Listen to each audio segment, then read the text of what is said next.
Bonsoir, encore merci d'être là, malgré la pluie, le froid. Merci aussi ceux qui sont par Zoom, qui s'épargnent la pluie et le froid. Et ceux qui vont suivre par YouTube vont faire stop et répéter parce qu'ils ne comprennent pas à cause de mon accent. Qu'est-ce qu'il a voulu dire? Alors, il y avait quelques questions la dernière fois qu'on n'a pas pu incorporer tout à fait aujourd'hui. Alors, si vous voulez, on peut, de façon désordonnée, incorporer quelques questions. S'il y a des questions que vous bloquent pour continuer, ou que vous voulez voir, soit les gens qui sont par Zoom, soit vous, s'il y a quelqu'un... Non. Il y a des questions de Sylvie qui envoie... Je ne sais pas si Bastien, tu te connectes ou pas. Non, je ne suis pas connecté. Moi, je ne peux pas faire tout en même temps. Regardez là, regardez là. Ouais, je vais regarder là. Moi. Tu regardes là-bas? Je me connecte.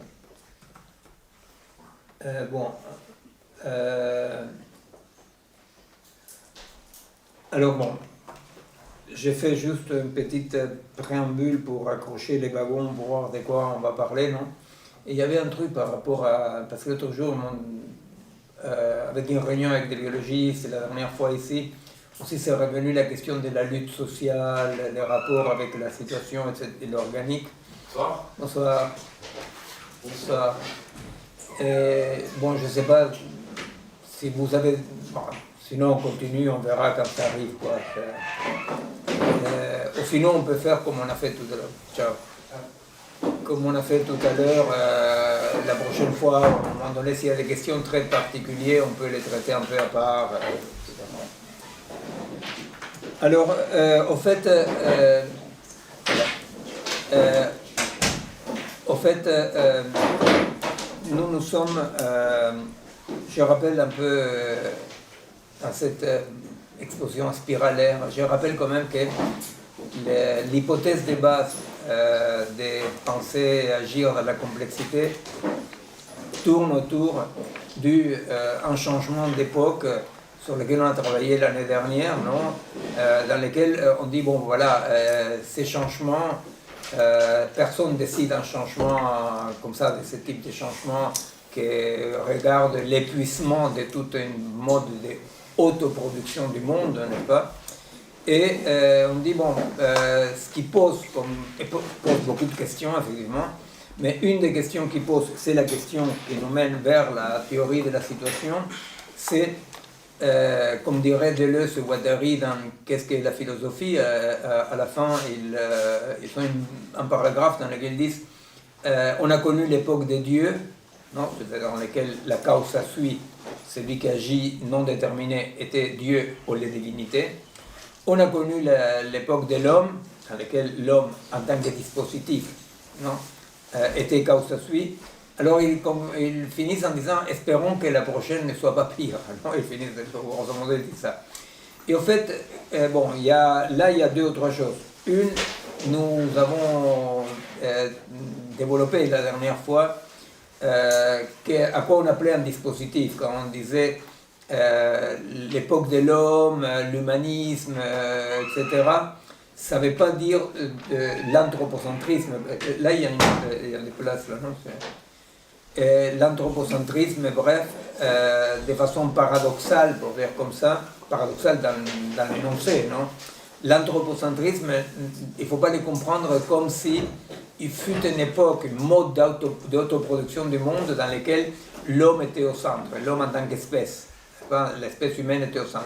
Sinon, on dit l'anthropocentrisme est un dispositif. Et la dernière fois, on a un peu développé la question du dispositif en disant que dans chacune des ontologies ou des cosmovisions, on peut se poser la question comment l'espèce humaine, non pas en tant qu'unité, mais en tant que multiplicité, s'articule de façon différente, n'est-ce pas? C'est-à-dire, on a le droit de se demander, bon, dans l'animisme, par exemple, l'espèce humaine, par exemple, n'est-ce pas? De la même façon qu'on peut se demander dans l'animisme et les fleuves, non? C'est-à-dire, Bon, voilà. Alors, là, la question, au fond, c'est, mais qu'est-ce qui agit comme causa sui, n'est-ce pas? C'est-à-dire que c'est ce qu'ils veulent dire Deleuze et Guattari quand ils disent on a connu l'époque des dieux, mettant dans un sac, voilà, on a connu l'époque de l'homme, espérons que ce qui arrive soit pas pire, mais ce qui arrive quoi? Quel sera le nouveau dispositif causa sui, n'est-ce pas? Et c'est pour ça qu'on a travaillé beaucoup l'année dernière aussi par rapport à la singularité du vivant. Hein. Pourquoi? Parce qu'aujourd'hui, notre hypothèse, notre constat plutôt, c'est qu'il y a comme une sorte de deux candidats à ce rôle-là. Deux candidats à être, pour dire comme ça, le sujet, ou, je ne sais pas, ce qui agit de façon non déterminée, etc. On a dit, bon, il y a deux candidats. Un, c'est la haute technologie, non, qui promet, apparaît comme capable de remplacer le vivant, n'est-ce pas? Alors l'autre jour, on avait une réunion avec des biologistes, mais vraiment des biologistes, un copain qui vient ici et d'autres biologistes vraiment qui sont des gens très formés. Et pourtant, pour eux, c'était pas évident de dire qu'il y a une singularité du vivant et que pourquoi pas pourrait émerger à n'importe quel moment une nouvelle singularité, comme ils disent les transhumanistes, n'est-ce pas? Et alors, pour nous, effectivement, ce qui est en rivalité ici, c'est pas le biologique et l'artefactuel, parce qu'effectivement, le mélange et l'hybridation est déjà faite, n'est-ce pas? Mais ce qui est en dispute, c'est est-ce que du côté, et de quel côté cette hybridation ira? Hein, c'est pour mettre un tout petit peu préambule, non? Alors, de quel côté cette hybridation ira? Est-ce que ça ira d'un côté des colonisations algorithmiques, artefactuelles, qui pour nous est non viable, hein? De plus, effectivement, avec cette association consubstantielle entre néolibéralisme sauvage et haute technologie pour le moment, qui fait que beaucoup d'amis pensent que l'AIA, etc., ne peut pas être dissociée du néolibéralisme. Alors peut-être, pour le moment, je sais pas, moi je ne pense pas ça, mais il y a beaucoup d'amis qui pensent qu'il y a quelque chose de, je sais pas, une vision un peu plus école de Francfort, pour dire comme ça, je pense que bon. Alors donc, ce qui est en dispute, c'est ça, c'est-à-dire quelle orientation prendra cette hybridation qui est déjà là, n'est-ce pas, qui est déjà là, dans les corps, dans l'écosystème, partout. Bon. Alors, ce qui est en dispute, c'est ça, c'est-à-dire qu'est-ce que causa sui et qu'est-ce qu'il faut donc défendre là-dedans, hein, si vraiment la seule chose qui peut être causa sui, c'est le vivant, alors effectivement, dans quelle mesure le danger, c'est cette domination artefactualisante sur le vivant qui ne risque pas d'établir un nouvel type de domination, sinon qu'elle est non viable, c'est-à-dire que ça ne peut que détruire, n'est-ce pas? Ça serait une victoire à la Pyrrhus, comme on dit. Bon, ça c'est, disons... Alors, quand on parle de la période, disons, qu'on est en train de finir et qui reste quand même un peu dans laquelle l'humain est causa sui, n'est-ce pas? Aujourd'hui, effectivement, l'humain, pendant la modernité, c'est un dispositif, c'est un mode d'autoproduction du monde, n'est-ce pas? Aujourd'hui, l'humain est réduit à la vision des individus sériels, non? C'est-à-dire, les individus encore, non? Continuent, pour la plupart en Occident, à se sentir, à s'auto-expérimenter comme dans la modernité, c'est-à-dire quoi? À se sentir, et c'est ce qu'on a abordé la dernière fois, et à partir de là on va partir aujourd'hui, comme on disait, une épistémologie et une ontologie substantielle, c'est-à-dire qu'il y a une substance derrière les accidents. Hein? Alors, comment ça se vit ça dans le quotidien, comment on expérimente ça? Bon, par exemple, dans la psychologie, hein, comment ça se manifeste ça, c'est l'idée de que moi, je suis quelqu'un comme ça, auquel il arrive des accidents. Hein. Alors, mon genre, ma couleur de peau, mes parents, vous voyez, c'est-à-dire que la plante névrotique, pour le dire comme ça, la plante typique névrotique est pourquoi à moi doit m'arriver ça, vous voyez, ces moi-là, et les moi substantiels, hein, qui existent derrière les accidents. Alors, nous, je dis ça pour donner un exemple, n'est-ce pas, des vécus des substantialités, puisque nous allons vers une épistémologie, une ontologie non substantielle, non, dans laquelle, au contraire, on dit la nouvelle taxinomie, la nouvelle classification, plutôt spinoziste, ça serait au Whitehead, non, au Match encore, la nouvelle taxinomie, ça serait plutôt bon, de quoi encore est capable, hein? Qu'est-ce qu'il peut encore? Qu'est-ce qu'il peut? C'est-à-dire cette définition dynamique par rapport à ce qu'il peut, dans lequel il n'y a pas derrière un noyau absolument transcendantal, égal à lui-même en toute situation, auquel il arrive des choses. Non? C'est un tout petit peu la plante comme ça qui est encore, hein? C'est-à-dire on reste très façonné par ça, hein? C'est-à-dire c'est un peu la façon de se vivre encore de beaucoup de nos contemporains, et même je dirais c'est très compliqué de commencer à sortir du carcan de l'individu, non? C'est là où on dit que d'un point de vue libertaire, l'idée c'est pas tellement se libérer du pouvoir, libérer les individus du pouvoir, mais nous libérer du pouvoir de l'individu, hein? Chose que chez Marx, c'est écrit très clairement au début du Capital en disant l'individu est la pierre angulaire du capitalisme, n'est-ce pas? C'est-à-dire l'individu qui sent propriétaire de sa force de travail, etc. Non? Et alors, non, c'était juste pour donner un exemple comme ça, disons, immédiat, non? De cet individu substantiel qui, effectivement, voilà, il se balade dans la vie en considérant tout ce qui lui arrive comme des accidents. Alors ces accidents-là, ils ouvrent la porte, ils sont, disons, font partie d'une petite constellation moderne dans laquelle tout s'articule par rapport à les libres arbitres, par exemple. Pourquoi libre arbitre? Parce qu'effectivement, c'est-à-dire, si ce qui m'arrive n'est pas nécessaire,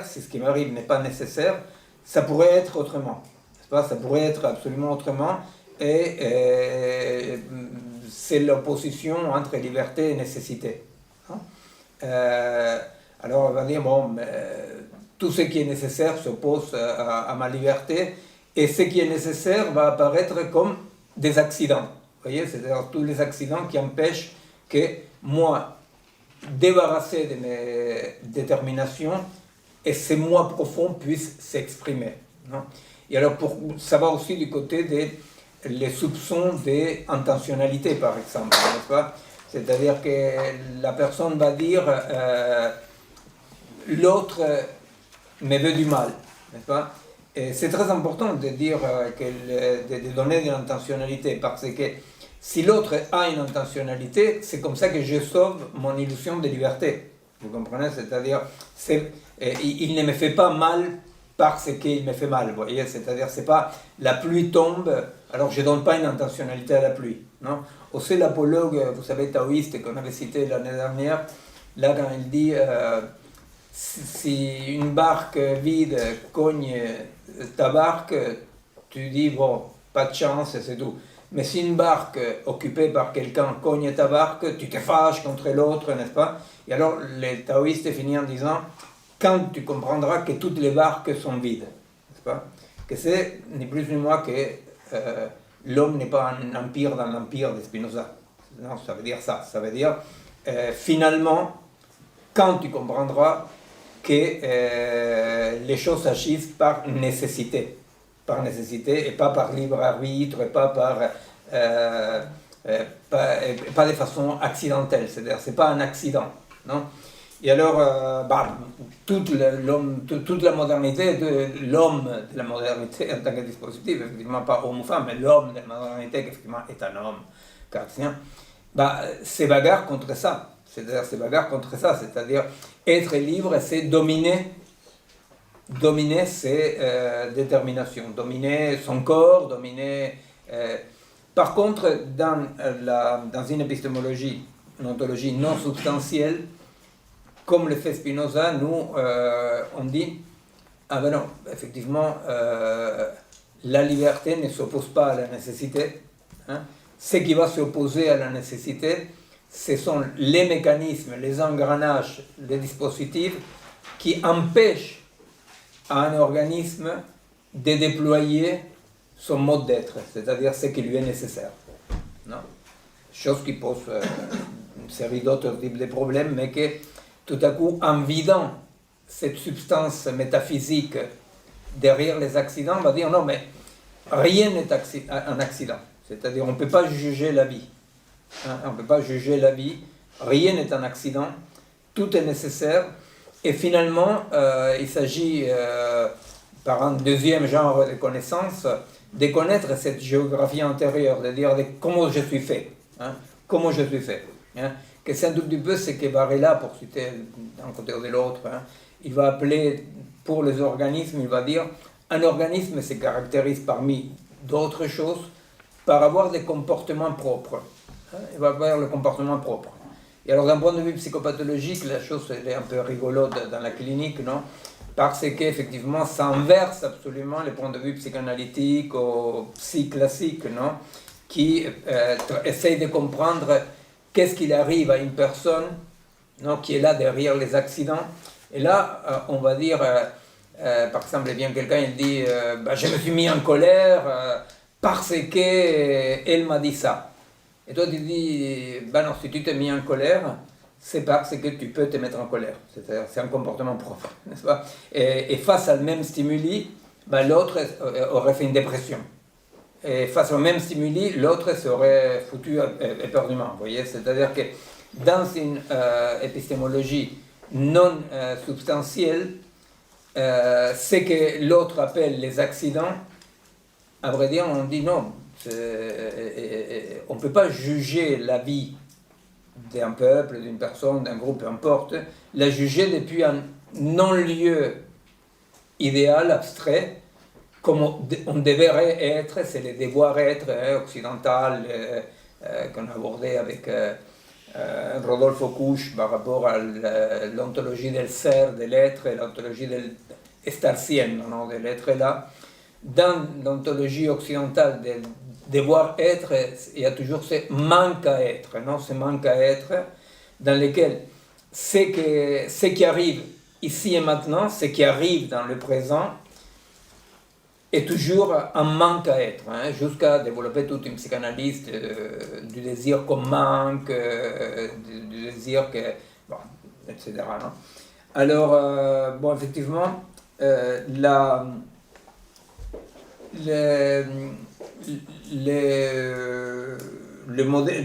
figure non, qui va émerger, est radicalement opposée, non, opposée d'un côté à la substantialité, l'autre du côté des mais qu'est-ce qu'un corps peut, hein, tout en sachant que ce qu'un corps peut n'est pas non plus ne renvoie nullement à un périmètre, non, c'est-à-dire que l'étiquetage par périmètre est l'étiquetage moderne, non, on dit voilà, on a le périmètre, là c'est par intensité. Bon, ça on l'avait développé, je pense, la dernière fois. Par intensité. On avait développé la... Toi, tu étais pas là. Ou la fois d'avant. Non, pas ça. Non, c'est pas. Tu ne pas les conditions de la lecture. Si, c'est ça. Et ici, il y a des chaises. On peut mettre une chaise ici, si vous voulez. Oh, là, tu peux passer une chaise. Non, mais passe là, comme ça. Bouchez pas. D'accord. Alors, un point qu'on avait abordé la dernière fois aussi, mais qui nous permet d'avancer vers ce que je veux développer, ce que nous voulons développer aujourd'hui, qui est l'émergence de cette figure de l'organisme, hein, cette figure organique, à quoi on appelle l'organisme, que effectivement c'est laquelle nous disons, voilà, c'est par là qu'en ces moments, dans notre époque, on peut dire, voilà, c'est là où il y a une liberté agissante, c'est là où il y a quelque chose d'autonome, quelque chose qui n'est pas absolument déterminé dès l'extérieur. Ça, c'est compréhensible, non? C'est-à-dire, il n'y a pas d'opposition entre déterminisme et liberté, mais la question, c'est savoir déterminer de quel côté, non? C'est-à-dire, effectivement, si Spinoza dit tu es libre parce que tu peux déployer ta puissance d'agir, ce qui est ta nature, effectivement, lui, il est en train d'assimiler liberté à nécessité, simplement nécessité antérieure, la nécessité de l'organisme, n'est-ce pas? En tant que de l'autre côté, l'aliénation, ce qui va dire, bah, c'est par là qui passe l'oppression, c'est par là qui passe la perte de liberté, c'est quand on dit, bah, voilà, un organisme, une société, un groupe, je sais pas quoi, du vivant, même les vaches, et les vaches intensives, je sais pas, eh bien, les traitements animaux, c'est quand même quelque chose d'assez horrible, bah, effectivement, on dit, ben voilà, là, visiblement, il ne peut pas déployer sa puissance d'agir, hein, sa puissance d'agir, il ne peut pas développer. Du coup, ce que tu es en train de dire, c'est que dans cette épistémologie non substantielle, la liberté, elle revient juste à connaître ses propres prédicats qui te déterminent, et c'est dans la connaissance des prédicats qui déterminent ton sujet que tu es libre. C'est ça que tu es en train de dire? Alors, tu es libre, mais à ceci, il faut l'enlever toute tendance solipsiste, puisque, effectivement, parmi les déterminations, sont les déterminations que chacun est empli de la nature, empli de la substance, tu comprends? C'est-à-dire que, alors effectivement, tu peux, pour donner un exemple un peu bête, non? Quelqu'un dit, moi, j'habite sur une dictature, mais je m'en fous parce que moi, j'aime jouer la guitare, et vraiment, le mec, il aime jouer la guitare, alors je déploie, et oui, d'accord, mais le problème, c'est que lui n'existe pas comme un être isolé, substantiel, justement, sinon qu'il existe en tant qu'ampli, tu vois, ampli l'antériorité, tissé d'extériorité, tu vois. Alors, qu'il veuille ou qu'il ne veuille pas, parmi ce par quoi il est affecté, est la dictature. Tu comprends? Alors, donc, là, dans cette idée que la liberté est suivre sa nécessité, bah, effectivement, si on ferme ça, tu vois, comme il fait un coach, par exemple, non? Bah, si suis tes capacités, je sais pas quoi, bah là, non, c'est tout le contraire, effectivement. Parce que la puissance d'agir est absolument équivalente à la puissance d'être affecté, non? Et alors, autrement dit, comme Plotin l'écrit, il dit, je ne peux jamais dire avec justesse, jusqu'ici c'est moi. Il n'y a pas un moi avec un périmètre, c'est fini par un périmètre. C'est cette puissance d'être affecté qui permet la puissance d'agir. Vous savez, c'est un tout petit peu quelque chose qui est un peu bateau, mais que je pense que c'est tout à fait vrai. Quand on dit quelqu'un qui est un artiste, ou un créateur, ou un, je sais pas, quelqu'un engagé, très engagé socialement, ou un chercheur, on dit, cette personne est très carrée. Si tu connaissais comme il est personnellement, c'est insupportable, mettons. Et on dit, c'est pas étonnant. Je sais que c'est bateau, mais c'est pas étonnant. Vous comprenez? C'est pas étonnant parce que, effectivement, pour pouvoir créer, pour pouvoir agencer des choses, pour pouvoir vivre à la frontière du légal, du légitime, des possibles, voyez, etc. C'est vrai qu'il faut être très affecté, c'est-à-dire que la surface d'affection doit être très très grande. Et alors c'est vrai que quelqu'un qui est à cette frontière interrogeant la liberté, la création, c'est pas, la recherche scientifique, quelqu'un qui accepte de vivre dans cette frontière et quelqu'un qui accepte un niveau de déséquilibre important. Et il n'y a pas de... il n'y a pas d'artistes, de militants, de chercheurs, je sais pas, d'amoureux, qui vraiment, en étant la frontière, en vraiment acceptant que son désir met en risque sa stabilité, parce que c'est ça qui se passe, n'est-ce pas? C'est-à-dire que je répète, c'est bateau, mais c'est quand même comme ça. Hein. C'est-à-dire, pour accepter d'occuper ces lieux-là, ça veut dire quoi, ces lieux-là, existentiellement? Ben, ça veut dire accepter d'être affecté à tel point que ton désir met en cause ton équilibre. Donc, chez les vivants, la stabilité est due à l'éloignement de l'équilibre. Et ça, il faut le penser avec des exemples très simples. Vas a terminar con los tortícolis, venía a sentarte acá. Pero no vas a terminar con tortícolis, me da tortícolis a mí me da tortícolis, venís a sentarte acá. No, no te preocupes, no te preocupes. No, yo soy un papá, je me preocupe. Me acomodé. D'accord. Non, ça, il faut les penser dans des exemples très, très simples. C'est-à-dire, vous imaginez une danseuse, un danseur, quelqu'un qui fait cirque, un équilibriste, n'est-ce pas? C'est-à-dire quelqu'un qui est vraiment dans la recherche artistique. Ben, qu'est-ce qu'il est en train de faire en permanence? Ce qu'il est en train de faire en permanence, c'est laisser affecter. Et c'est laisser affecter prendre la forme d'une mise en danger de cet équilibre, vous voyez. C'est pour ça qu'il y a quelque chose de mortel, non, de danger de mort, non, dans le sens que pour les vivants, la stabilité, c'est après c'est vivant quoi, la stabilité est sous condition d'un éloignement de l'équilibre. Mais il y a des façons différentes de s'éloigner de l'équilibre, vous voyez, il y a des façons, je sais pas, voilà, on peut être OPS ou... Non, ce sont des blagues. Dans ton exemple du guitariste qui vit dans une dictature et qui dit « moi c'est la guitare et la dictature ça m'affecte pas, bon, je m'en fiche ». C'est quoi? C'est une instance en lui qui refuse d'être affectée par le contexte politique, et cette instance elle est déterminée par d'autres plis en lui. Absolument. Donc en fait son attitude de ne pas être affecté par la dictature n'est pas moralement jugeable. Oui, mais ça vient de... Il n'y a pas une conscience qui... Bon, non. Il y a une marge de liberté en lui qui dit non, je sais pas. Dans ce dispositif que nous avançons, effectivement, tu ne peux pas faire entrer par la fenêtre ce que tu as viré par la porte. Exactement. Et c'est pour ça que Spinoza va dire tout mode d'être est parfait en soi. Tu vois, c'est les fameux ni à la pierre ni à l'aveugle le manque la vue. Hein? Ça veut dire quoi? Ben, voilà, chacun est complet comme il est. Alors, aucune possibilité d'un jugement moral. Tu dis à l'autre con qui joue la guitare pendant que voilà, il y a l'apartheid, je sais pas quoi. Tu ne peux pas dire il se trompe.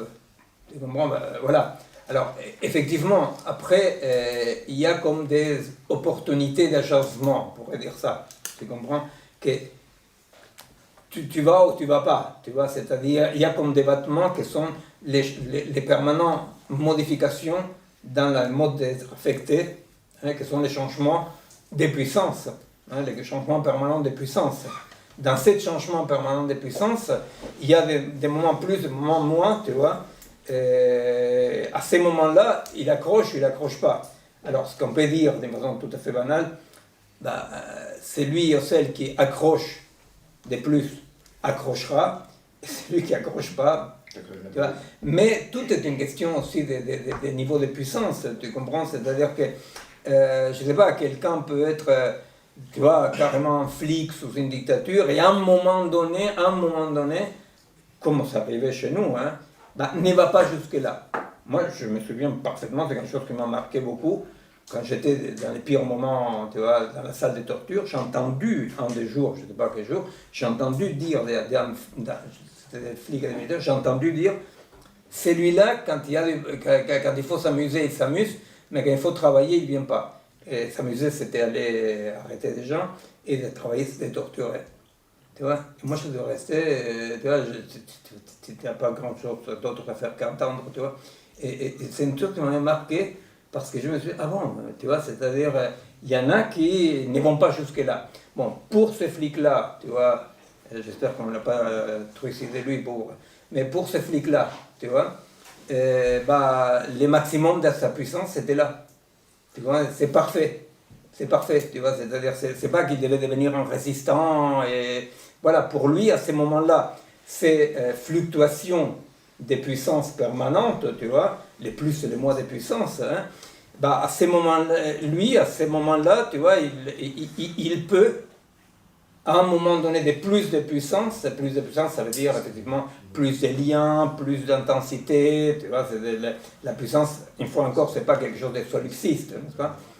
Bah, à un moment de plus de puissance, le mec, il peut n'est pas torturé, tu vas dire, essayer de, tu vois, et au même moment que quelqu'un d'autre, tu vois, une fois, un Chilien m'avait dit, on parlait de l'époque de la résistance, je sais pas quoi, et alors il m'a dit quelque chose de très drôle, il m'a dit, oui, mais vous faisiez ça parce que vous étiez résistant. Et moi, ça m'a fait très drôle, tu vois, parce que c'est-à-dire, tu vois, substantiellement résistant, tu comprends, c'est-à-dire, c'était quand même rigolo, tu vois, parce que personne n'est résistant, tu vois, et il y a ce que tu peux, ce que tu peux pas, et au fur et à mesure qu'est-ce que tu peux et tu te bats, tu te trouves accroché dans un devenir que, tu vois, fait que finalement c'est plus difficile de trahir à la fin. La question c'est qu'il y a quand même la mauvaise foi. Même être un salaud demande un effort pour. Bien sûr, tout à fait. C'est-à-dire c'est la mauvaise foi sartrienne, n'est-ce pas? C'est-à-dire que c'est lui qui va dire je ne peux pas faire autrement, n'est-ce pas? Je ne peux pas faire autrement, c'est effectivement juger la vie, c'est ce que j'ai dit tout à l'heure d'un point de vue plus psychologique, c'est cette passion triste de juger la vie de l'extérieur, n'est-ce pas? Dire juger la vie dans quel sens? Vous avez la mauvaise foi ou la banalité des mal, comme dirait Hannah Arendt, je sais pas quoi, qui dit voilà, j'étais guichetier à la préfecture de Paris, je ne vais rien savoir, madame, vous ne pouvez pas avoir votre carte de séjour, je ne suis que guichetier. Alors, qu'est-ce que tu as à dire là? Bah, il y a les récits et les processus. Tu dis, bah écoute, mon vieux, toi tu es celui qui peut ne pas donner la carte de séjour. Tu vois? C'est ça les côtés, tu vois, un peu proum, tu vois, les chapes de béton qui te tombent dessus. C'est de dire, ben non, toi, c'est pas que toi, si tu avais pu, tu aurais voulu, tu vois, comme en psychopathologie, tu vois, il y a plein de gens qui, si leur femme l'avait laissé, ils seraient Rubinstein, tu vois. Et tu dis, heureusement que ta femme t'a pas laissé, parce que sinon tu saurais que tu n'es pas Rubinstein. Mais c'est, tu vois, cette vision comme ça de dire, si j'avais pu, tu vois, et alors, bon, toute puissance s'exprime, tu vois. Et alors, bah voilà, c'est la triste réalité. Tu dis, non, comment ça me fait du mal de ne pas donner la carte de séjour. Et tu dis, non, mais toi, tu n'es que celui qui n'a pas donné la carte de séjour. Et en plus, tu as la tristesse supplémentaire de juger moralement ton truc et te justifier de mauvaise foi. Toute puissance s'exprime, sauf s'il y a des contraintes extérieures, par contre, qui peuvent le bloquer ou pas. S'il y a une contrainte extérieure, la puissance s'exprime quand même. Oui, mais elle est... mais elle est tracée, bien entendu. Tu vois, c'est-à-dire que la puissance s'exprime de toute façon. Alors, effectivement, si tu as un mur devant toi, ça, c'est pas la mauvaise foi. Mais la puissance s'exprime, mais elle ne peut pas se déployer sans limite. Tu comprends? Mais la puissance s'exprime. Qu'il y a répression, qu'il n'y ait pas de répression, la puissance s'exprime. Bon, voilà. Et je me suis éloigné un peu, oui. Alors, donc, cette puissance qui s'exprime, nous... on était, pour un petit truc, pour voir si je n'ai pas laissé, parce que à un moment donné, je me suis dévié. Bien, c'est pas grave, on va raccrocher les ballons. Et en fait, la question c'est, nous disons, bon, il y a eu un grand changement. Alors c'est un point, avant de venir à l'organisme, non? Il y a eu un grand changement. Nous, on est en train là de dire, mais pourquoi est-ce que nous, par exemple, aujourd'hui, nous ne pouvons plus vivre dans un monde des substances, des êtres substantiels, des objets qui ont la permanence de l'objet, vous comprenez? Qu'est-ce qui détermine ce type de changement, hein? Alors, un des exemples qu'on avait évoqué les 2 dernières fois, c'était que ces mondes faits de substances, d'objets permanents, etc., ces mondes comme ça dans lesquels la matière est là, ces mondes-là s'étaient déconstruits de tout point de vue. N'est-ce pas? Ces mondes-là s'étaient déconstruits. On avait évoqué la déconstruction artistique, et on avait évoqué aussi la déconstruction physique, en disant, bon, effectivement, les objets, tout à coup, les objets ne sont plus là. C'est-à-dire, il y a quelque chose comme ça, de l'objet qui se barre. Hein. Pourquoi? Parce que bon, on va émerger tout ce qu'on parle de physique quantique, au-dessous d'un seuil. Au-dessous d'un seuil se passent des choses bizarres, comme on disait, n'est-ce pas? Des choses bizarres que, au-dessus de ces seuils-là, nous vivons dans un monde, comme je pense que c'était toi qui disais l'autre jour, oui, mais moi, quand j'avais repris aussi, en disant, bon, nous, il vaut mieux qu'on bouge comme si le monde était substantiel, n'est-ce pas? C'est-à-dire, si un mur, il vaut mieux que tu ne te cognes pas contre les murs, n'est-ce pas? Nous, il vaut mieux. Alors on dit, mais alors, c'est quoi ces changements? Hein? C'est quoi un changement? C'est quoi que tout à coup opère pour que, du coup, cette désubstantialisation du monde moderne émerge, n'est-ce pas? C'est-à-dire, pourquoi tout à coup les peintres se mettent à dire il faut abandonner les figures classiques? Pourquoi les danseurs disent il faut chercher d'autres archétypes, etc. Et alors on dit, par rapport à la peinture, à l'écriture, à la danse, vous voyez, on a du mal à répondre comme ça, comme ça. Là, apparemment, n'importe qui pourrait dire, bon, finalement, il y a un cycle d'un mode de production artistique qui finit, qui s'épuise. Mais par contre, il y a une sorte de retour, non, par la fenêtre, ce qui est parti par la porte, l'idée de la substantialité dans la physique. Pourquoi? Parce que si on dit à quelqu'un, par exemple, bah, tu vois, jusqu'à un certain moment, on pensait que la matière était solide, qu'il y avait la permanence de l'objet. Non? Et on dit non, mais maintenant, on sait qu'il y a des atomes, des particules, des sous-particules, etc. Alors, quel est le danger d'une interprétation réaliste? Ça, qui en art, on peut pas, ça serait difficile de l'avoir.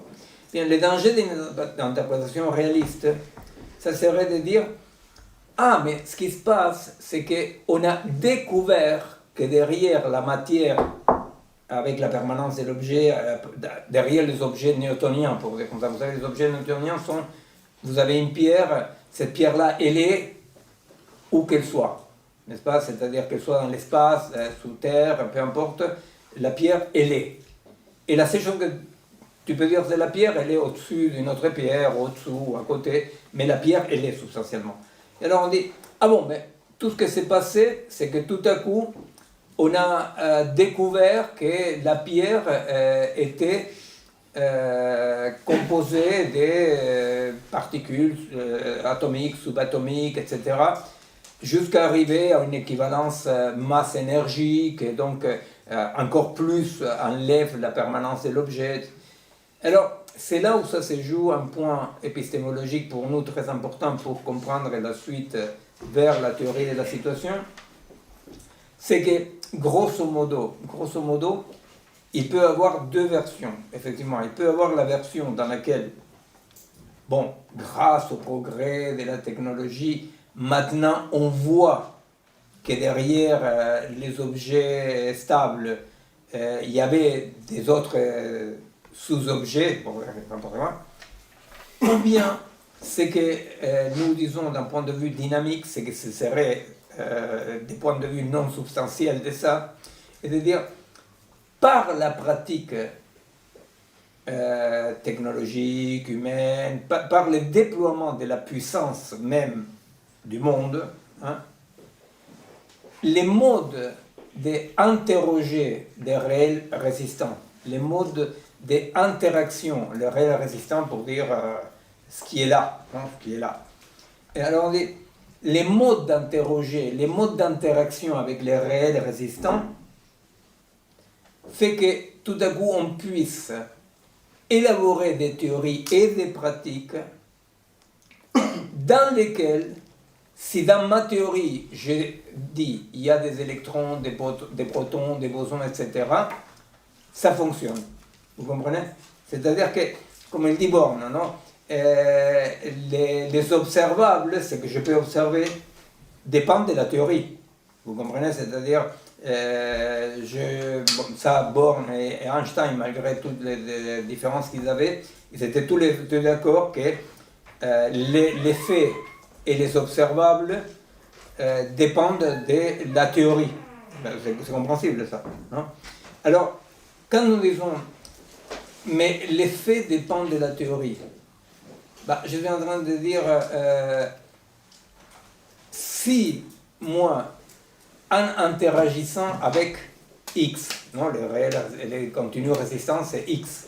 Hein, si en interagissant avec X, j'aimais la théorie, et j'ai la théorie pratique, n'est-ce pas, j'ai fait, hein, dès qu'il existe, mettons les derniers, à ma connaissance, les bosons de Higgs, je suis sûr qu'il doit y avoir d'autres après, mais bon, tu te dis, dans ma théorie, dans la consistance de ma théorie, pour que mon système reste consistant, il doit avoir une particule qui doit s'occuper dès que la masse existe.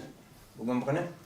Alors donc, en physique, théorie, ça veut dire aussi des appareils, non? Des appareils concrets qui essayent de voir si je trouve ou je ne trouve pas. Alors, dans cette interaction avec ce qu'on nomme le réel et les continus résistants, dans mon interaction, il s'avère que oui, que je peux interagir avec des particules, avec des bosons, vous comprenez? Dans mon action envers les réels avec les continus résistants, tout se passe dans une certaine substantialité. C'est compréhensible ça? C'est-à-dire, c'est un effet miroir, hein? C'est-à-dire, l'effet miroir est le suivant. Tout à coup, moi, je sais que les objets newtoniens qui sont là, pas du tout. Ils ne sont pas des objets newtoniens, n'est-ce pas? Que de temps en temps, ils ont un comportement substantiel au-dessus d'un certain seuil, mais qu'il n'y a pas de choses, comme dirait Whitehead, il n'y a que des phénomènes. Hein? Il n'y a que des phénomènes, dit Whitehead. Il n'y a pas de choses, il n'y a que des phénomènes. Alors il va dire, la pyramide de Khéops est un phénomène, est un processus. Ça veut dire quoi un processus? Ça veut dire que c'est inscrit dans une durée et qu'il n'y a aucune substantialité en soi. Alors il choisit la pyramide de Khéops parce que bon, c'est quand même assez gros. Non? Alors on dit, tu regardes la pyramide de Khéops et tu dis, non mais ça doit être substantiel. Il dit non. Il dit non, la pyramide de Khéops n'est pas substantielle. Alors, le miroir que j'essaie de vous expliquer, le miroir est le suivant. Si je peux regarder la pyramide de Khéops comme un processus, n'est-ce pas? De l'autre côté, j'essaie de regarder comme une particule substantielle, vous voyez, comme une entité substantielle, ce qui se comporte de façon tout à fait insubstantielle. Vous comprenez? C'est-à-dire, vous comprenez ou pas? Vous voyez ou pas? C'est-à-dire, si moi je peux voir les mouvements permanents, non? Je vois la pyramide de Khéops, et alors je dis M égale à C égale à M au carré, non? Alors je dis, ce que je suis en train de voir, c'est une quantité d'énergie. Je regarde la pyramide de Khéops et je dis, ici il n'y a que de l'énergie. Alors là, je regarde et non, écoute, ici il n'y a que de l'énergie. Parce que j'essaie de fixer une forme. C'est là où on va, lentement, on va vers la forme. J'essaie de fixer une forme. Vous comprenez, une forme? Une forme, ça veut dire un mode d'être, un mode d'existence. Qu'est-ce que nous sommes? Nous sommes des modes d'être. La pyramide de Khéops est un mode d'être. Un mode d'être de quoi? De la substance, Spinoza. Bon, voilà. Alors, ou une entité actuelle, dit Whitehead. Bon, très bien. Alors, si moi je peux regarder la pyramide de Khéops comme une forme qui est pur processus, pure dynamique, non? Alors, effectivement, mon expérience, c'est pas que ce soit processus pur dynamique, mais je peux la voir comme ça. Je sais qu'elle n'est pas substantielle dans le sens métaphysique, n'est-ce pas? Si je peux voir une forme du monde macro, pour dire comme ça, comme une pure énergie, ce qu'ils font les physiciens, c'est qu'ils n'arrêtent pas d'essayer de trouver des formes stables dans ce qui apparaît comme absolument évanescent et inestable. Vous comprenez? Je ne sais pas si c'est des microsecondes que durent les particules qui émergent dans les accélérateurs de particules là, de la frontière suisse, n'est-ce pas? Et alors, il est apparu. Mais qu'est-ce qui est apparu? Vous comprenez? Est apparu en boson, est apparu en fermion, est apparu. Est apparu. Et vous comprenez, le miroir, c'est là. C'est-à-dire, d'un côté, tout est pure fluidité et évanescence. Et j'essaie quand même de piger les moments dans lesquels je peux voir une forme. Vous voyez? De l'autre côté, tout est une forme qui est là. Et j'essaie de les voir comme une énergie évanescente. Vous voyez? Au milieu, il y a un seuil, un umbral. Il y a un seuil. Ce seuil-là est celui, effectivement, dans lequel il y a un type de comportement de la matière et au-dessous, un autre type de comportement de la matière. Nous, les humains, et les animaux d'une certaine façon, mais qui restons aux humains, nous, les humains, nous ne pouvons connaître que par les formes. Vous comprenez? Alors donc, ce qui est intéressant, c'est qu'au-dessous de l'umbral, au-dessous du seuil, tout se passe en miroir à l'envers qu'au-desssus. Vous comprenez? C'est-à-dire, au-dessus, pardon, là, excusez-moi, parce que là, c'est un problème de dessous. Quand je suis arrivé en France, il y avait une chanson que vous essayez de m'apprendre dessous, mais bon. Et au-dessus, il y a des formes qui paraissent éternelles. Et au-dessous, il y a de l'énergie que je dois faire un effort terrible pour identifier une forme qui dure quelques microsecondes. Hein? Même moi. Beaucoup moins. Parfait. Alors beaucoup moins. Et pourtant, on les trouve une forme. Pourtant, on dit que c'est une forme. Vous comprenez? Alors, qu'est-ce que j'étais en train de dire? Ce que j'étais en train de dire, c'est que l'idée naïve, un peu moderne, occidentale, de que les changements qu'on est en train de vivre, c'est parce qu'on a découvert, vous voyez l'idée qu'on a découvert une autre dimension, un autre mode d'existence de la matière. À vrai dire, dans l'idée dynamique de l'autoproduction du monde, c'est ce qui se passe, c'est qu'il y a eu une extension de la capacité d'agir des humains avec la technologie. Vous comprenez? C'est-à-dire, ce qu'il y a eu, on ne découvre rien. On élargit la capacité d'action des humains et de la technologie. Vous voyez?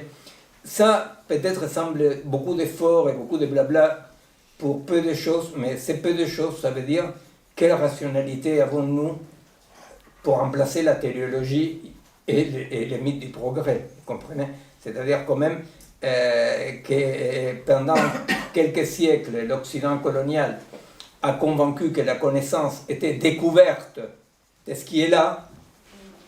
Nous, dans une épistémologie non substantielle, nous on doit dire, ah ben non, c'est-à-dire l'objet n'est pas la source de la connaissance. L'objet n'est pas la source de la connaissance. Hein? La connaissance, dans un sens très spinoziste, est l'émergence de cet agencement, hein, dans lequel émerge une dimension. Va émerger une dimension. Hein? Émerge une dimension, comme l'exemple de Deleuze, Spinoza, le soleil, hein, émerge une dimension dans le sens, vous connaissez ça, c'est-à-dire c'est les premiers genres de connaissances, la personne dit, le soleil, il est méchant. Vous voyez, l'intentionnalité, etc. Intentionnalité, pourquoi? Parce qu'il pourrait ne pas les faire. Alors, le soleil, il est méchant parce qu'il me brûle. Et sinon, il dit, ah, le soleil, il est gentil parce qu'il me réchauffe. Alors, on met une intentionnalité, il est gentil, il est méchant. À vrai dire, on dit, tout à coup, je peux connaître quelque chose du soleil par rapport aux traces du soleil dans mon corps. Par rapport aux traces du soleil dans mon corps. Qu'est-ce qui fait le soleil dans mon corps? Et alors, du coup, ce que je connais du soleil, il y a plus soleil et moi, il y a l'émergence de cette dimension que Match et Whitehead vont appeler les sensations. Quand il dit les sensations sont les modes, les sensations sont la forme sous laquelle le monde se présente au monde. Elles ne sont pas dans notre esprit, elles sont des phénomènes du monde. Elles sont des phénomènes du monde, non, les sensations. C'est-à-dire que cette sensation, comme le dit Match et Whitehead, non, ces sensations sont les dimensions émergentes des agencements que Spinoza va décrire. Vous voyez, c'est-à-dire, du coup, c'est pour ça que, est-ce que j'ai découvert quelque chose du soleil? Non, il émerge dans cet agencement des sensations, émerge une connaissance de ce que le soleil est pour les vivants, n'est-ce pas? Mais qui n'est pas d'un côté ou de l'autre. Bon, alors la dernière fois je disais un tout petit peu par rapport à ça que parmi tous les grands, bon, ce premier point est un point peut-être un peu aride, mais c'est un point qui épistémologiquement est très important pour ne pas retomber dans les pièges du progrès. Parce que si on tombe dans les pièges du progrès, pour moi un piège, mais si nous allons vers une épistémologie de la découverte, on ne peut pas garder une ontologie non substantielle, vous comprenez? C'est contradictoire. C'est-à-dire, si je découvre, c'est parce qu'il y a quelque chose qui était là. Sinon, phénoménologiquement, s'il n'y a pas quelque chose qui est là, s'il y a cette production, cette autoproduction du monde, du vivant, alors là, effectivement, il n'y a pas la possibilité de parler de la connaissance comme progrès et découverte. Alors, de ce point de vue-là, je faisais remarquer la dernière fois que un des signes du changement radical est quand ni plus ni moins Galilée va dire la fameuse phrase pour connaître je dois abandonner les sensations. Alors là, voilà, c'est la naissance des objets newtoniens, des objets qui existent indépendamment du sujet. Et tout à coup, dans les après-coups de la grande rupture de 1900, tous ces chercheurs, physiciens, mathématiciens, parce que mis à part Simondon, les autres sont tous philosophes, non sont philosophes, sont des mathématiciens, des physiciens, des gens des sciences qui disent bon, mais on ne peut plus garder la substantialité du monde, tout est relation, tout est sensation. Et alors donc c'est quand même un signe majeur de ce grand changement, dans lequel pour connaître il faut abandonner les sensations pour arriver dans un monde dans lequel c'est pas que pour connaître il faut tenir en compte la sensation, c'est beaucoup plus que ça, c'est-à-dire toutes est sensation. Vous comprenez, toutes est sensation. Mais ouais, juste pour que je comprenne bien, du coup, si la connaissance, c'est pas une affaire de connaître plus de choses, est-ce que c'est une affaire de avoir plus de capacité, de faire plus de choses, quoi? Est-ce que c'est ça l'idée derrière? Oui, l'idée derrière, c'est ça, c'est-à-dire c'est que la connaissance n'est pas connaître ce qui était déjà là, mais c'est la possibilité de créer de nouveaux agencements. Nouvelles dimensions d'existence, exactement. C'est-à-dire que ce sont de nouvelles dimensions de l'existence. C'est-à-dire que quand je connais quelque chose, voilà l'exemple de Spinoza et de Deleuze du soleil, quand je connais quelque chose du soleil, c'est pas que j'ai connu quelque chose du soleil qui était déjà là et mon corps était déjà là, il y a l'émergence d'une petite nouvelle dimension d'existence qui est l'agencement qui réunit le soleil et moi-même, n'est-ce pas? Bon, alors, on va chanter l'international, je vous demande de vous mettre avec vous. Alors donc, au fait, la dernière fois, je reprenais quand même des schémas qu'on avait fait avec Bastien l'année dernière, qui est comment un organisme est affecté. Alors là, je vais essayer de présenter un peu comme une sorte de pot-pourri de tous ceux qui sont parlés et des différents noms qu'on a donnés à cette émergence des formes, à cette émergence d'individuation, pour parler comme Simondon. Hein?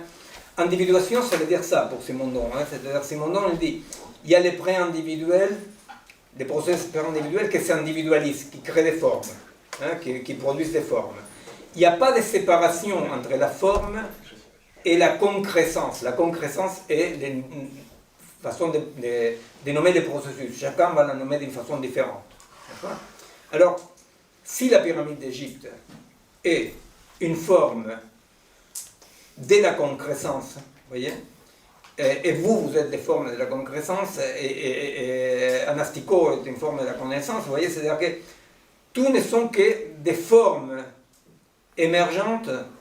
Et alors là, il apparaît plusieurs problèmes, et on va essayer de les voir maintenant. Un problème fondamental, quoique pour ceux qui ne le connaissent pas, ça peut sembler un peu bizarre, un problème fondamental de toute la nouvelle épistémologie, Simondon, Whitehead, Deleuze, Spinoza, il avait cette problématique-là, bien qu'il était pré-rupture, non? Match, bon, je sais pas, tous, n'est-ce pas? Un des problèmes sera, mais ces processus-là, quand s'arrêtent-ils? Vous comprenez? C'est-à-dire, ce processus-là, si nous disons, il y a un processus,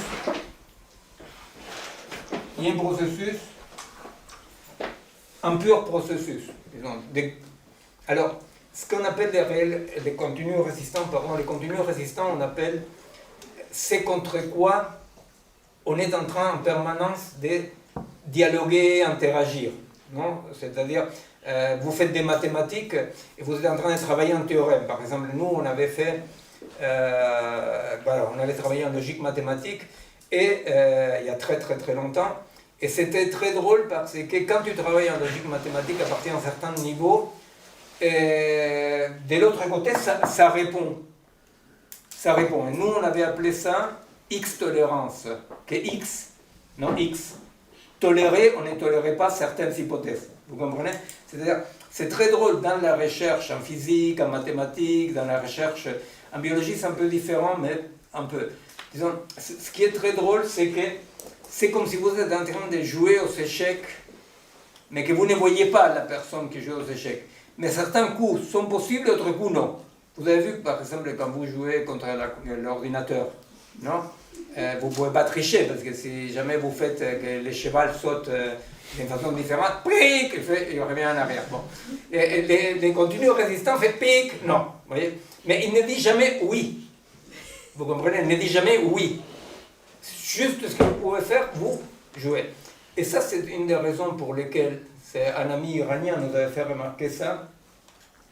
Qu'en Iran, il avait vu que les facs de sciences, mathématiques, physique, etc., étaient remplies d'islamo très très très radical. Par contre, les humanités, non. Ça nous semblait évident à nous la réponse. Les humanités croient à l'homme. Et les autres, ils sont en permanence en rapport avec quelque chose qui répond.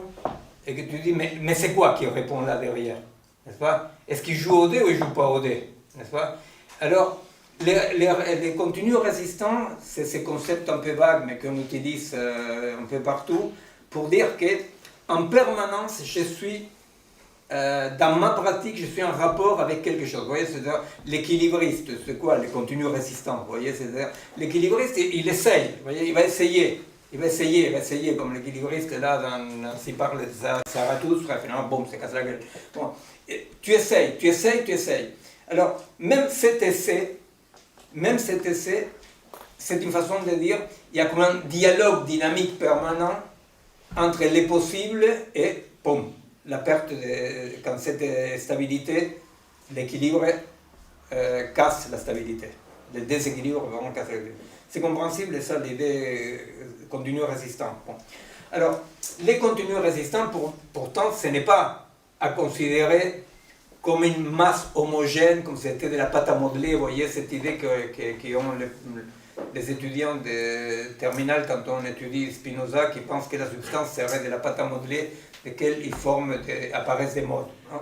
Effectivement, ce qu'on appelle les continus résistants, ce qu'on peut savoir, c'est qu'il y a des densités, il y a des... Vous voyez, c'est pas tout pareil. Bon, alors on dit, il y a une pure dynamique. Tout est dynamique. Il n'y a pas de choses, il n'y a que des processus. Okay. Et alors, chacun de nous est un processus. Deleuze appelle ça des modes d'être. Spinoza, appelle ça mode d'être. Deleuze y répond. Et alors, ces modes d'être, je répète, alors on va aller là. Si tout est dynamique, mais qu'est-ce qui fait qu'à un moment donné des autoproductions de cette dynamique, une forme s'arrête? Vous comprenez? Parce que c'est ça le problème. Le problème, c'est une fois que nous sortons du monde substantiel, du monde des objets newtoniens, toutes les versions, disons, idéalistes, New Age, je ne sais pas quoi, sont possibles. Vous voyez? Alors, même encore, c'est un peu fini, je ne suis pas au courant, mais je me souviens quand j'étais jeune hippie, l'idée de mon cerveau est fait des atomes et d'énergie, alors il est en contact avec l'univers. Vous voyez, c'est-à-dire, quand tout à coup, c'est comme si tout à coup on comprenait d'une façon exagérée la position de Spinoza qui dit l'homme n'est pas un empire dans l'empire, c'est-à-dire il est soumis aux mêmes lois que tout l'existant. Et quand on exagère ça, tout à coup, qu'est-ce qu'on risque de perdre? Les formes, ni plus ni moins. Vous voyez, c'est-à-dire, bon, si tout est énergie, alors pourquoi est-ce que lui c'est Théo, moi c'est Miguel? Bon, c'est pas explicable. Ou bien on dit, non, lui il n'est pas tout à fait Théo, moi je ne suis pas tout à fait Miguel, nos énergies, voyez. Bon.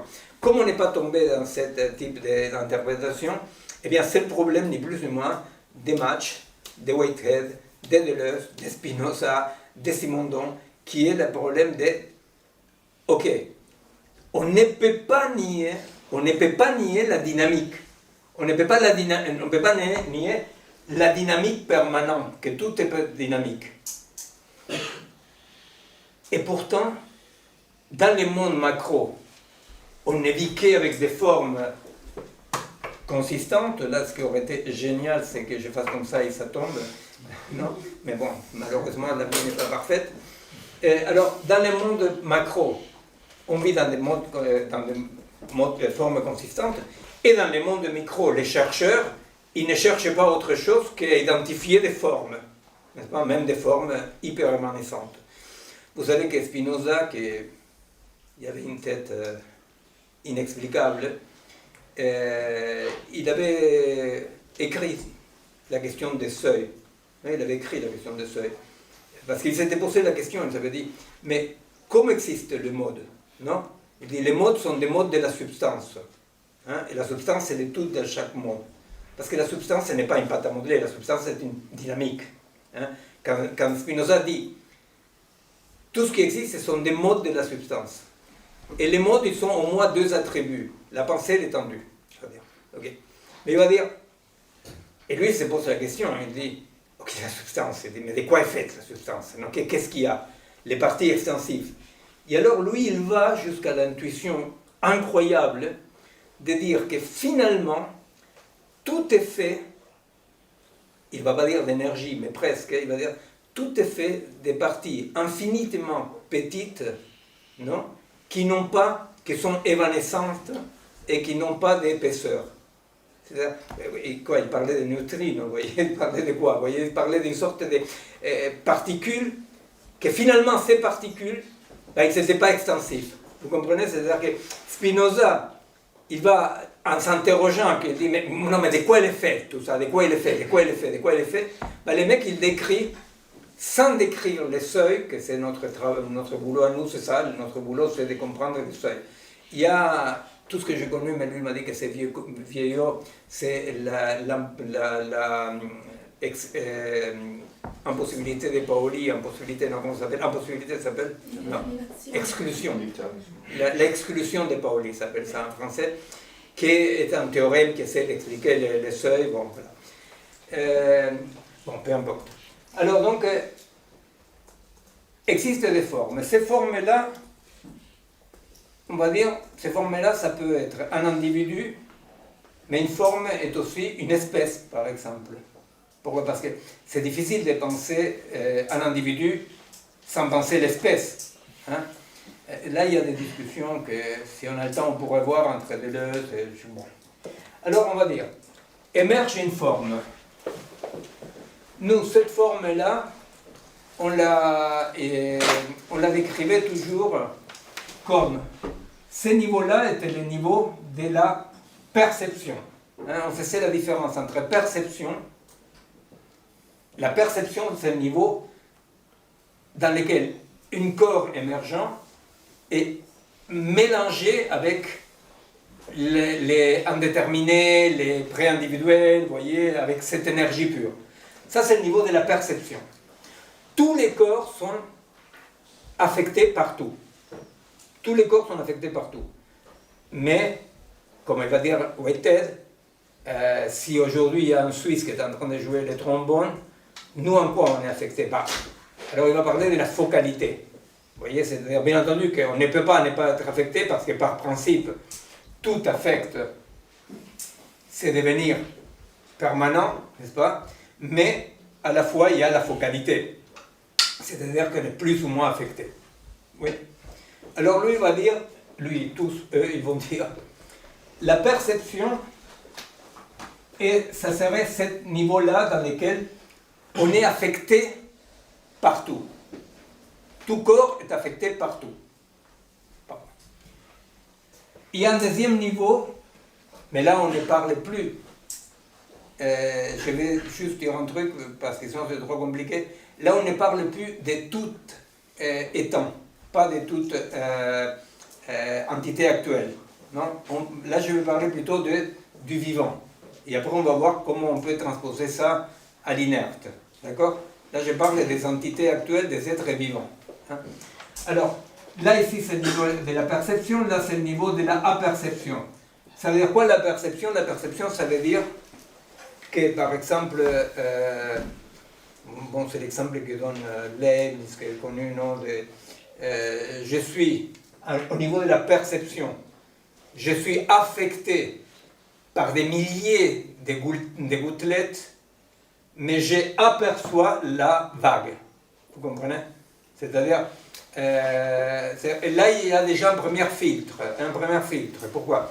Parce que je perçois tout, tous les corps perçoivent tout, mais par rapport à la singularité de chaque corps, je répète, je suis en train de parler des corps vivants, après on verra par rapport à l'inerte, mais par rapport à ces tout, par quoi je suis affecté, avec une partie, je peux en faire quelque chose, et avec d'autres, je ne peux rien faire. Par exemple, c'est le fameux exemple des ultrasons pour les chiens.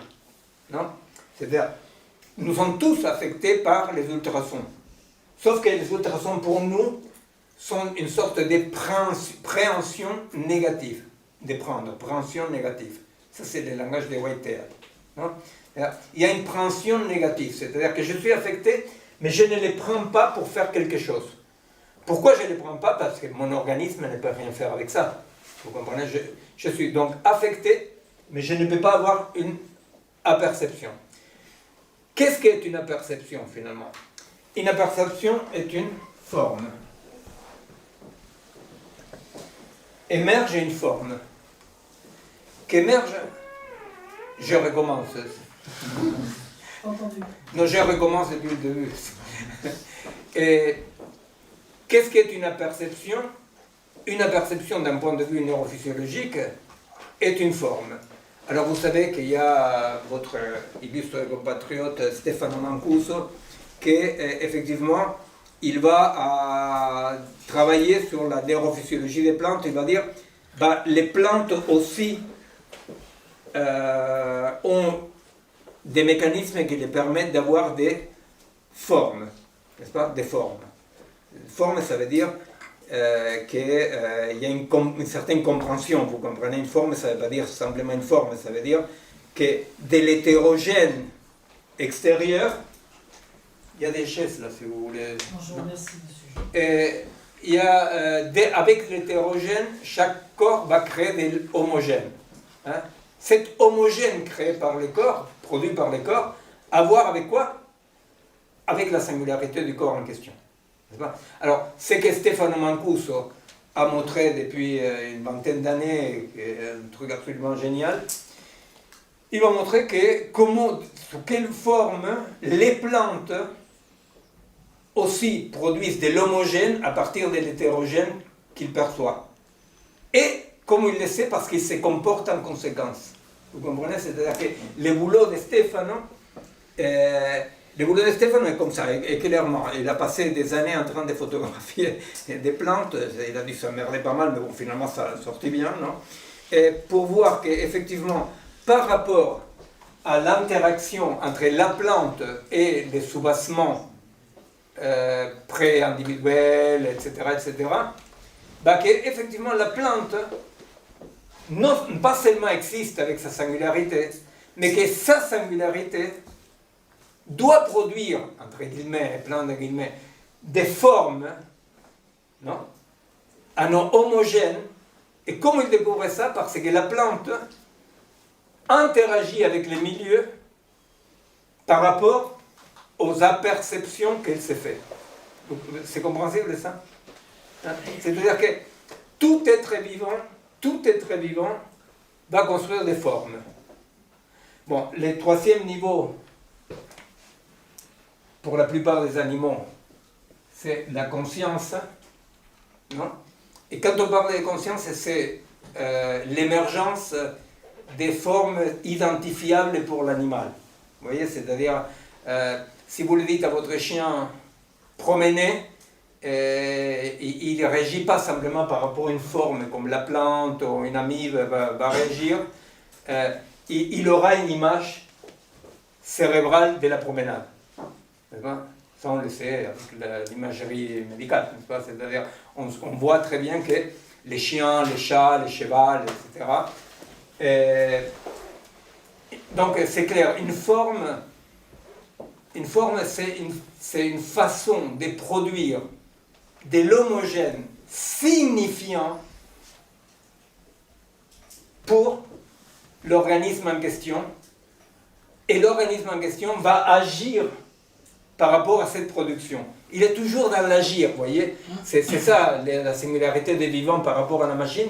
Non, le vivant, il est toujours dans l'agir. Il est en train de préhender, je ne sais pas si en français c'est bien, non, c'est parce que Whitehead, il dit préhension, non? Prendre des machins, des contenus. Ça se dit en français, la préhension. Préhension, ben voilà, alors ça se dit en français. Ouais. Voilà. Ça c'est bien français. Et donc, non, de temps en temps, je constate que si je continue à parler en français après une certaine heure ou pas. Alors donc, la préhension est une préhension positive ou négative, va dire Whitehead. Positif, c'est quand, boum, j'en fais quelque chose. Négatif, c'est quand, avec ça, je ne peux rien faire. Mais tous les organismes sont affectés par tout. Hein?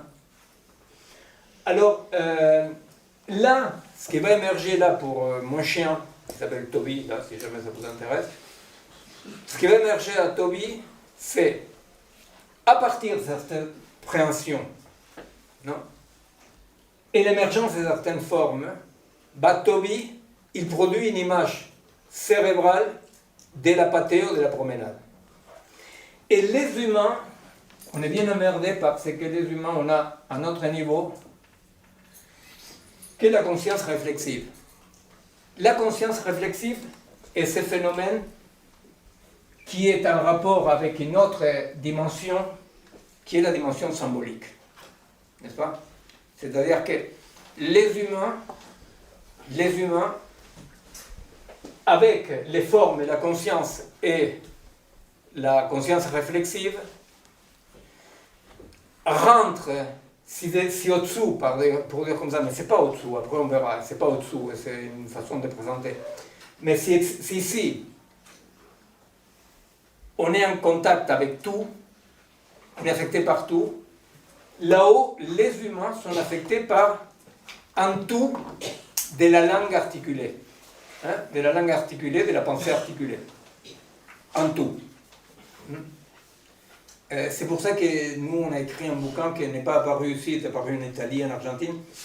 Un bouquin qui s'appelait ChatGPT ne pense pas, le cerveau non plus. Non? Parce que tout le monde disait, mais est-ce que ChatGPT pense? Et nous, on disait, bah, ça serait bien étonnant d'un point de vue neurophysiologique que ChatGPT pense, parce que le cerveau ne pense pas. Parce que le cerveau participe, comme un ouvrier à la chaîne, participe à la chaîne symbolique, à la combinatoire symbolique, n'est-ce pas? Et il est traversé, etc.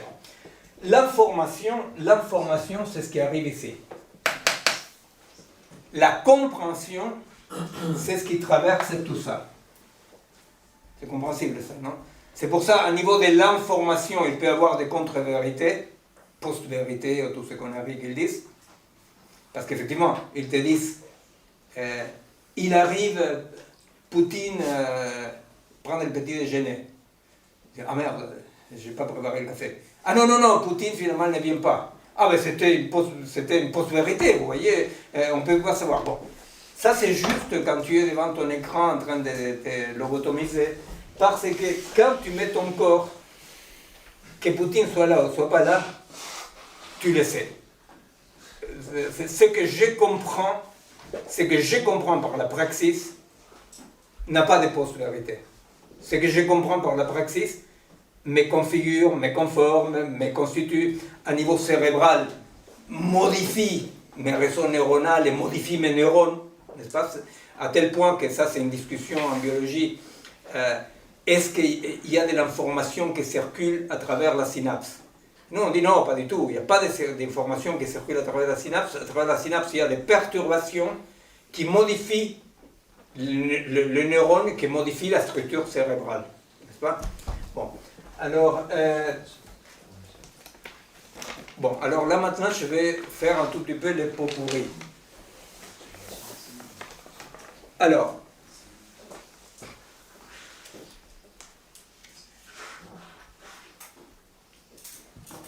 bien. Alors, ces niveaux-là, pour vous donner un peu des des vocabulaires différents et références différentes.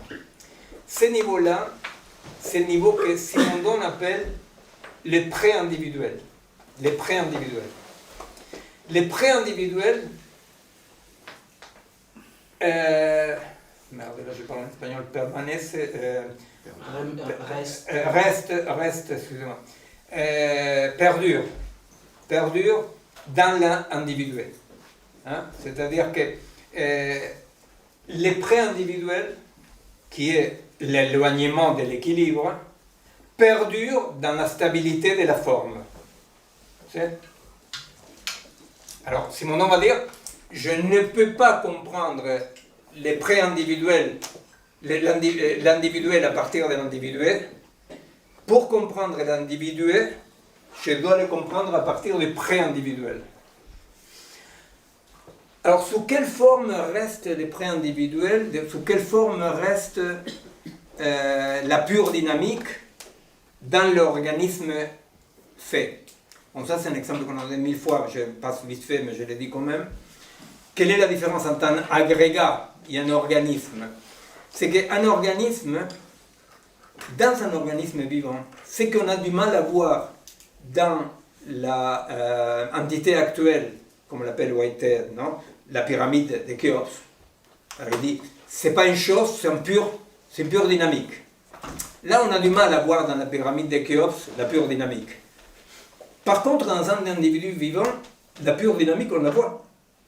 c'est même très étonnant, et fermement par une discipline de notre cerveau, à travers la culture, qu'on n'arrive pas à voir la dynamique dans un être vivant. Vous voyez? Pourquoi? Parce que, alors c'est l'exemple, hein, c'est-à-dire si j'amène ma bagnole chez le garagiste, je viens une semaine après, et je vois qu'il n'a plus le même châssis, je dis, vous m'avez changé le châssis. Je regarde, vous m'avez changé le moteur. Je regarde, vous m'avez changé les sièges, je sais pas quoi. Alors à la fin, je dis, c'est pas ma bagnole. Non?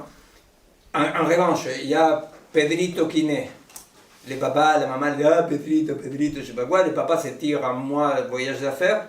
Il revient, Pedrito reconnaît le papa et le papa reconnaît Pedrito. Sauf que, à Pedrito, il ne restait pas une molécule de celle qu'il y avait quand il est né. Pas une molécule.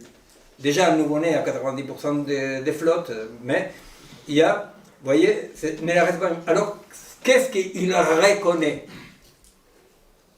Pourquoi Pedrito me reconnaît, je reconnais Pedrito? C'est la question de la mémété, vous comprenez? De rester même. Là, on est dans un exemple très négligé en épistémologie par manque de connaissances biologiques, n'est-ce pas? Un exemple très négligé qui, étonnamment, Whitehead, par exemple, Match, qui parle de ça, qui vont faire Simondon, qui sont les théoriciens il n'y a pas de choses, il n'y a que des processus. Ils laissent de côté, ils ignorent une forme macro, qui sont les bêtes vivantes, non? Dans lesquelles tout est processus. Vous comprenez? C'est-à-dire, c'est difficile de voir les processus dans les pyramides de Khéops. En revanche, c'est très compliqué de ne pas voir que c'est très étonnant que je me reconnaisse chaque matin à la glace. Vous comprenez? C'est très étonnant. Et d'ailleurs, c'est très fragile. Hein? C'est très fragile. Il y a quand même pas mal de cas de maladies neurodégénératives dans lesquelles c'est pas que tu ne reconnais pas ta cousine, tu ne te reconnais pas toi-même. Non? Tu ne vois pas qui est la personne qui est là. Donc, sous quel mode existent les pré-individuels, les sans forme, hein, vous comprenez, les pré-individuels, c'est les apeiron, hein, c'est l'apeiron des Grecs, c'est-à-dire c'est les sans forme. Hein. Et sous quelle forme existent dans un organisme les pré-individuels? Bah, si vous vous penchez un peu sur la biologie, vous comprenez que c'est évident. C'est-à-dire que les pré-individuels est en permanence fonctionnant, c'est-à-dire que ça c'est une pure dynamique. Un être vivant est une pure dynamique permanente qui ne reste jamais égale à lui-même. Et alors là, passons, puisque je vous ai promis un peu de vocabulaire différent. C'est quoi? C'est quoi que nous voyons ici? Eh bien, ce que nous voyons ici, c'est ce que Deleuze appelle la différence. La différence. Vous comprenez? La différence n'est pas la différence entre ces marqueurs et celui-là. La différence que Deleuze va étudier, c'est-à-dire que la différence entre ces marqueurs et celui-là, voilà, c'est une différence entre deux entités substantielles. Ce que Deleuze va étudier pour expliquer Spinoza, c'est la différence comme si la différence était une dynamique en soi. Vous comprenez? Il étudie la différence. Vous voyez, il n'étudie pas qu'est-ce qui est différent à l'autre, il étudie la différence en tant qu'un concept en soi. Et la différence est cette dynamique pure qui est ni plus ni moins ce qui permet que papa reconnaisse Pedrito et Pedrito reconnaisse papa, même si toutes les parties extensives, hein, on va nommer parties extensives, les parties qui ont une forme, qui ont une matérialité, pour aller vite fait. Oui? Toutes les parties extensives sont parties, elles partent en permanence. Et alors, qu'est-ce qu'on reconnaît? Eh bien, cette différence, cette dynamique, reconnaît l'autre dynamique. Vous comprenez? C'est la dynamique qui reconnaît la dynamique. Ce n'est pas les stables parce qu'il n'y a pas de stables. Vous voyez? Et je répète, c'est plus difficile de dire dans la pyramide de Khéops il n'y a pas de stables. On reviendra par rapport à la différence, là il y a un problème pour nous. Mais dans les vivants, effectivement, tout c'est bon. Alors, comme il appelle Deleuze, ça. Alors, hein? Bravo, bravo, mais lui il triche parce que quand même est mon co-auteur. Et alors, donc, il n'y aura pas la banane qu'on allait donner. Non, je vais la manger moi. Alors donc, Deleuze appelle ça le virtuel. Les virtuels. Hein? Alors, la virtualité pour Deleuze, ça n'a rien à voir avec l'abstraction. Hein? Les virtuels, c'est quelque chose de très réel, pour dire comme ça, vous voyez, très réel. Et les virtuels, donc, c'est cette dimension dans laquelle toutes les intensités sont en fonction. Toutes les intensités. Quand cette intensité monte, et là il y a un problème théorique à éclaircir, quand cette intensité monte, il monte vers une forme. Mais quel est le problème quand on commence à étudier Spinoza? C'est que Spinoza va dire qu'il y a une consubstantialité sur les deux attributs de la substance, l'étendue et la pensée. Non? L'étendue et la pensée. Alors, qu'est-ce qui va apparaître ici comme un problème de compréhension? Pas de Spinoza, mais un problème de compréhension. C'est que pour Spinoza et pour Deleuze, quand la virtualité, quand la dynamique, quand la pure dynamique monte, non? Quand la concrescence monte, elle va arrêter cette montée. Vous vous rappelez, je vous disais que la question c'est, mais quand est-ce qu'elle arrête cette montée? Quand est-ce qu'apparaît une forme? Hein? Pourquoi est-ce qu'apparaît là une forme et n'apparaît là ailleurs? Ou pourquoi est-ce que la concrescence, vous comprenez, c'est le mot qu'utilisent Whitehead et d'autres pour parler de la dynamique ascensionnelle, non? Alors il va dire, en quel moment cette dynamique s'arrête et pourquoi s'arrête? Et alors, Spinoza va dire, non, cette dynamique s'arrête quand, dans la dynamique pure d'agencement, il apparaît une pensée. Vous voyez, c'est la pensée. Hein? Vous comprenez? C'est-à-dire, c'est une problématique comme si c'était une problématique d'Aristote ou de Platon. Hein? La matière trouve une forme, et la forme c'est la pensée. Vous comprenez? Alors donc là, ça pose un problème parce qu'on dit mais comment la pensée, mais alors quoi? Il faut qu'il y ait une pensée. Et là, je ne sais pas si pour vous c'était une confusion ou pas quand vous avez étudié Spinoza, mais c'est une confusion pour beaucoup de gens qui étudient Spinoza, parce que si la pensée est là, il y a un problème tout bête, hein? Mais avant qu'existe l'humanité, non? Avant qu'existe la pensée articulée, les formes n'avaient pas de limite alors, vous comprenez? C'est-à-dire que si nous comprenons l'attribut pensée de Spinoza comme la pensée articulée, il y a une aporie. Il y a une aporie, vous comprenez? Parce que ça veut dire que quoi? Que les corps non humains ne peuvent pas produire des formes, vous comprenez? C'est-à-dire que tout est sans forme en permanence. Et c'est effectivement un problème que Deleuze ne résout pas de notre point de vue, humblement. C'est quand il va assimiler la concrescence au rhizome. Parce que les rhizomes, effectivement, il utilise la figure des rhizomes pour dire ce qui n'est fini dans aucune forme.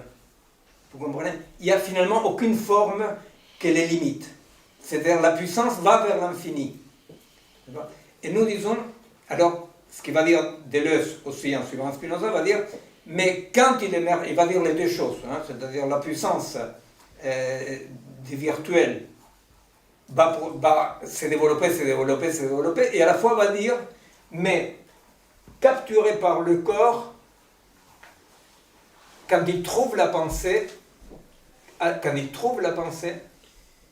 émerge une forme. Et là, ça nous rend confus. Vous comprenez? Ça nous rend confus parce que on croit que la pensée, c'est la pensée articulée. Or, nous appelons pensée, et là je pense que c'est tout à fait en fidélité avec Spinoza et bon, certaines lectures de Deleuze aussi, nous appelons pensée, dans le sens spinoziste, l'étendue de la pensée, à l'émergence d'une forme. Vous comprenez? C'est-à-dire, les corps pensent. C'est ça qu'on est en train de dire. Les corps pensent. D'une pensée qui n'est pas une pensée symbolique du tout. Les corps pensent. C'est-à-dire que les corps, de par leur expérience, de par leur préhension, de par leur perception, eh bien, les corps forment des formes que nous appelons la pensée corporelle. Alors là, je vais vous donner quelques problèmes qui apparaissent là, mais je vous donne tout de suite un exemple par rapport à la pensée corporelle et la pensée symbolique. L'exemple que Francisco Varela, non, il donnait toujours, c'est que nous, on essayait de comprendre comment Francisco Varela, je ne sais pas si vous connaissez, vous êtes tous très jeunes, mais bon, c'est le Chilien qui, dans sa Salpêtrière, il a développé l'idée d'une action. Une action, ça veut dire qu'il n'y a pas de perception du monde à travers des stimuli. Le cerveau produit des formes. Hein? Donc la forme que j'ai produite ne correspond pas à une forme extérieure comme ça, correspond plutôt à ma structuration cérébrale. Aujourd'hui, en neurophysiologie est absolument banal, ça, mais c'était quand même une révolution. Alors, Francisco, lui, il dit il y a une pensée corporelle, hein, et il y a une pensée symbolique. Et l'exemple qu'il va donner, c'est l'exemple du martin pêcheur. Hein. Les martins pêcheurs, ils regardent les poissons, ils voient les poissons, et ils ne plongent pas où ils voient les poissons, parce que sinon ils meurent de faim. Ils voient le poisson, ils opèrent par des formes dans son cerveau un calcul simple de la réfraction de l'eau, et ils plongent là où il y a le poisson. Ça, c'est l'émergence et la dynamique des formes d'une pensée du corps. Vous comprenez?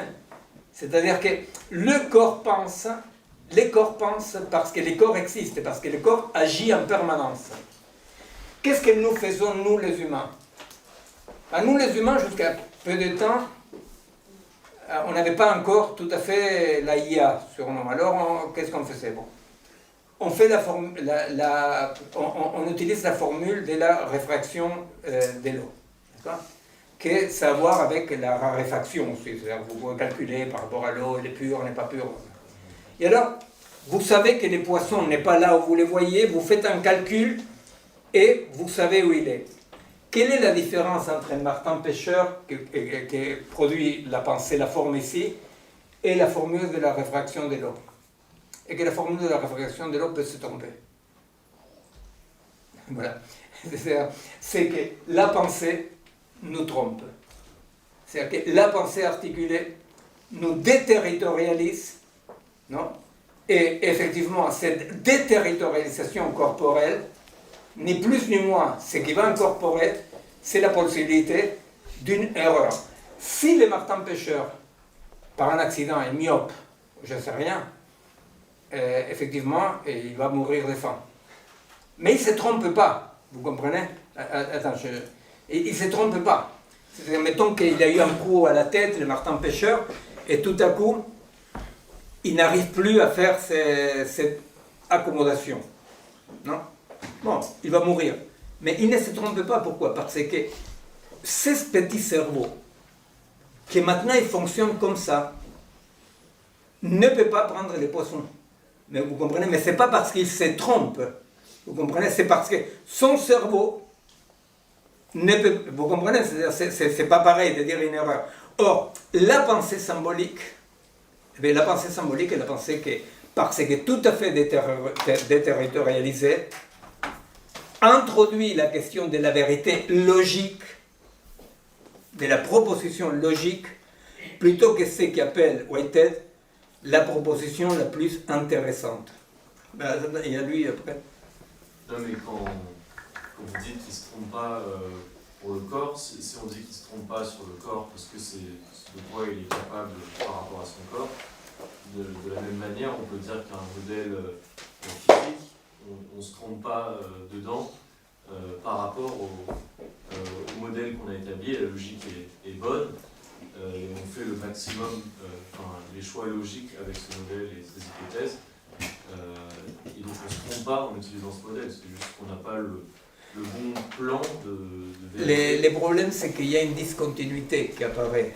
Tu vois, c'est-à-dire dans la pensée logique, il y a une discontinuité qui va apparaître, hein, dans laquelle toi tu es en train d'agir, comme tu le dis, dans un modèle autoréférentiel logique. Alors peut-être ce modèle-là, il est plus ou moins puissant et te permet de pécher ou pas pécher, tu vois, dans une autoréférentialité. Par contre, pour le Martin pêcheur, il est dans une continuité. C'est-à-dire que ici, on est dans ce que Deleuze dit. C'est l'hypothèse artefactuelle qui dit le réel n'est pas numérique et le numérique n'est pas réel, il dit Deleuze. Ça veut dire quoi? Que ce soit pas numérique, ça veut dire que je ne peux pas découper les prêts symboliques, hein, les virtualités. Je ne peux pas la découper, je ne peux pas, comme on dit, la discrétiser. Vous comprenez? Je ne peux pas la discrétiser. Ici, par contre, dans la formule, je discrétise, je fais comme si les réels pouvaient avoir une existence discrète. Je suis obligé de faire ça. Tu vois, c'est-à-dire, C'est en mathématiques, c'est les rationnels et le réel, on essaie de converger vers la vérité, mais on ne l'atteint jamais. C'est deux limites qu'on essaie de rapprocher, et c'est ce que fait un modèle physique. Absolument. Et alors, donc, pour faire ça, effectivement, c'est Galilée. Tu vois, c'est-à-dire là, c'est Galilée, et là, c'est Whitehead ou Simondon, et là, c'est Galilée. Tu vois, Galilée, il dit, pour connaître, il faut laisser de côté les sensations. Non? Et de l'autre côté, on dit, pour connaître, ce sont les sensations qui montent vers une connaissance.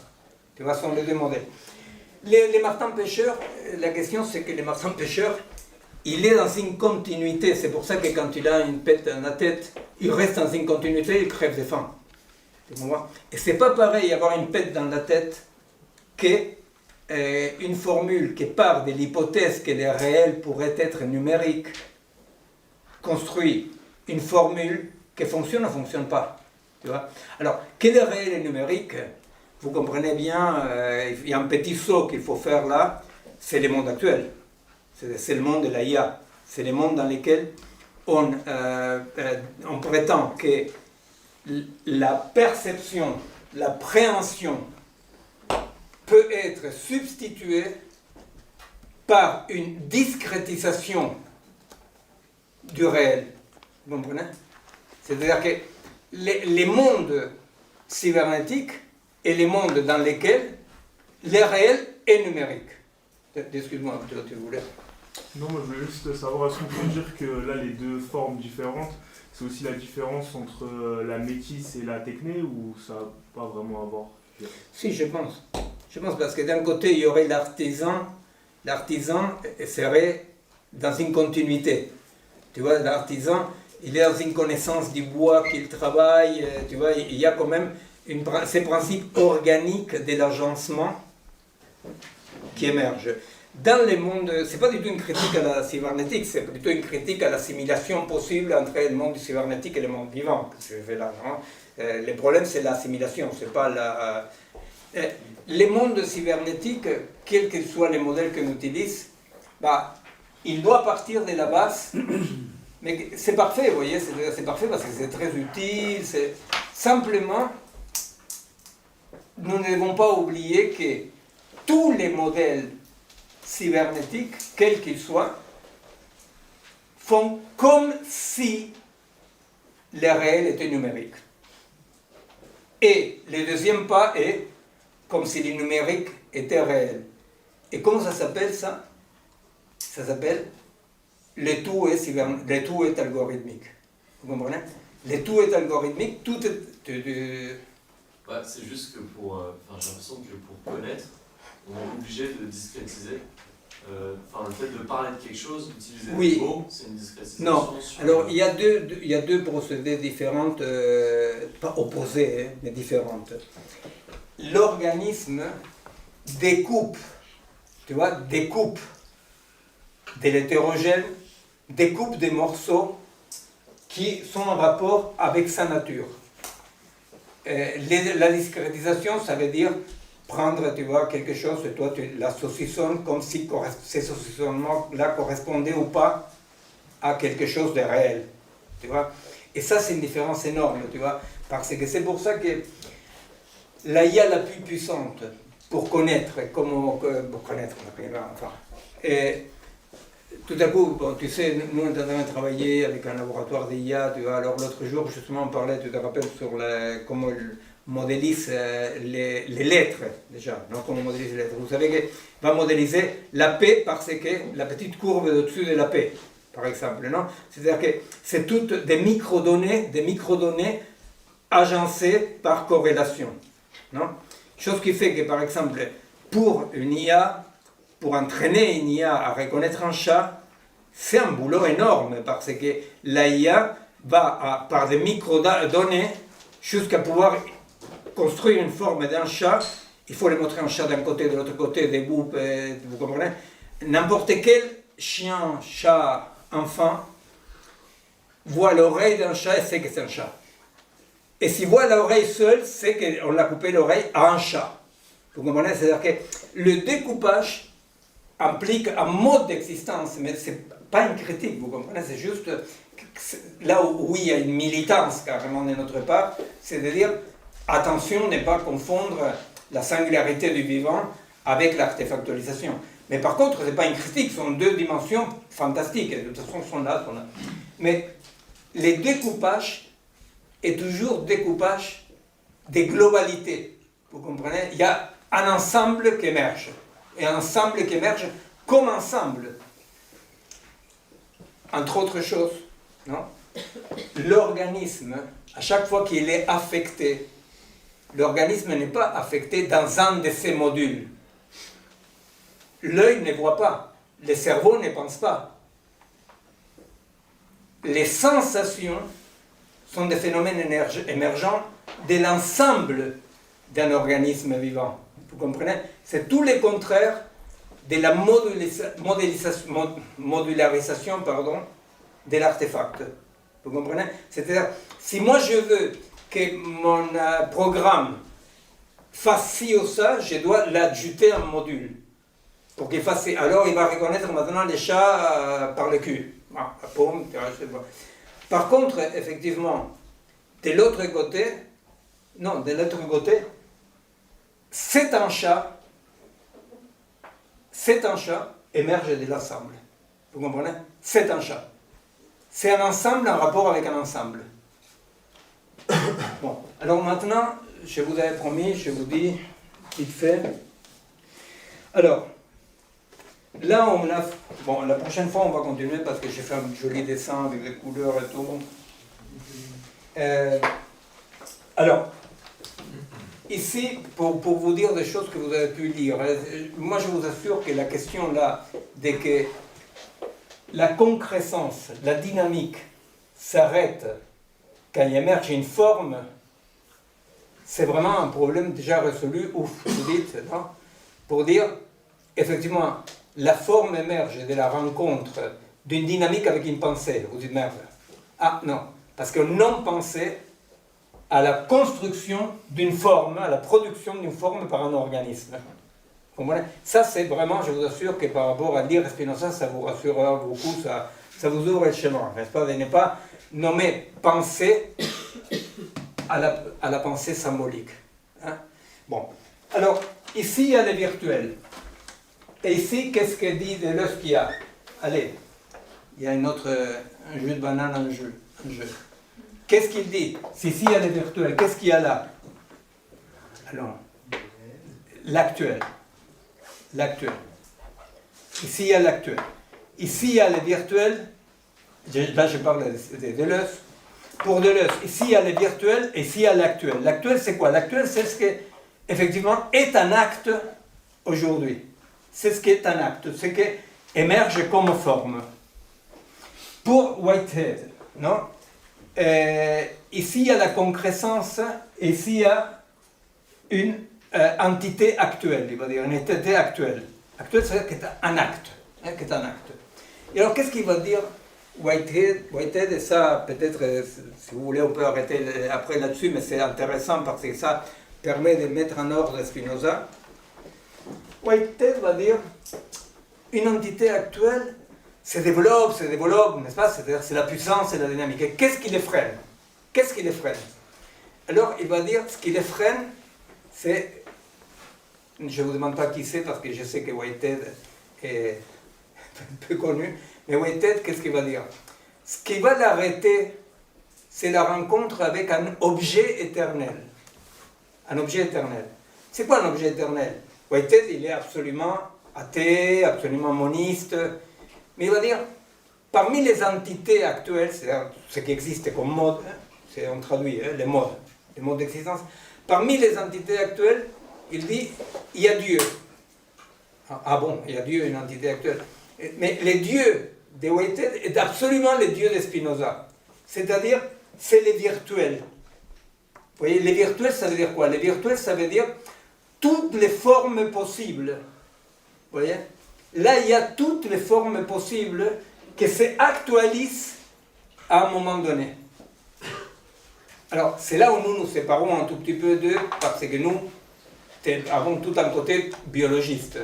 Vous voyez? Ça veut dire quoi? Que pour nous, l'émergence de la forme n'a pas besoin d'un élément éternel qui existe dans la virtualité, etc.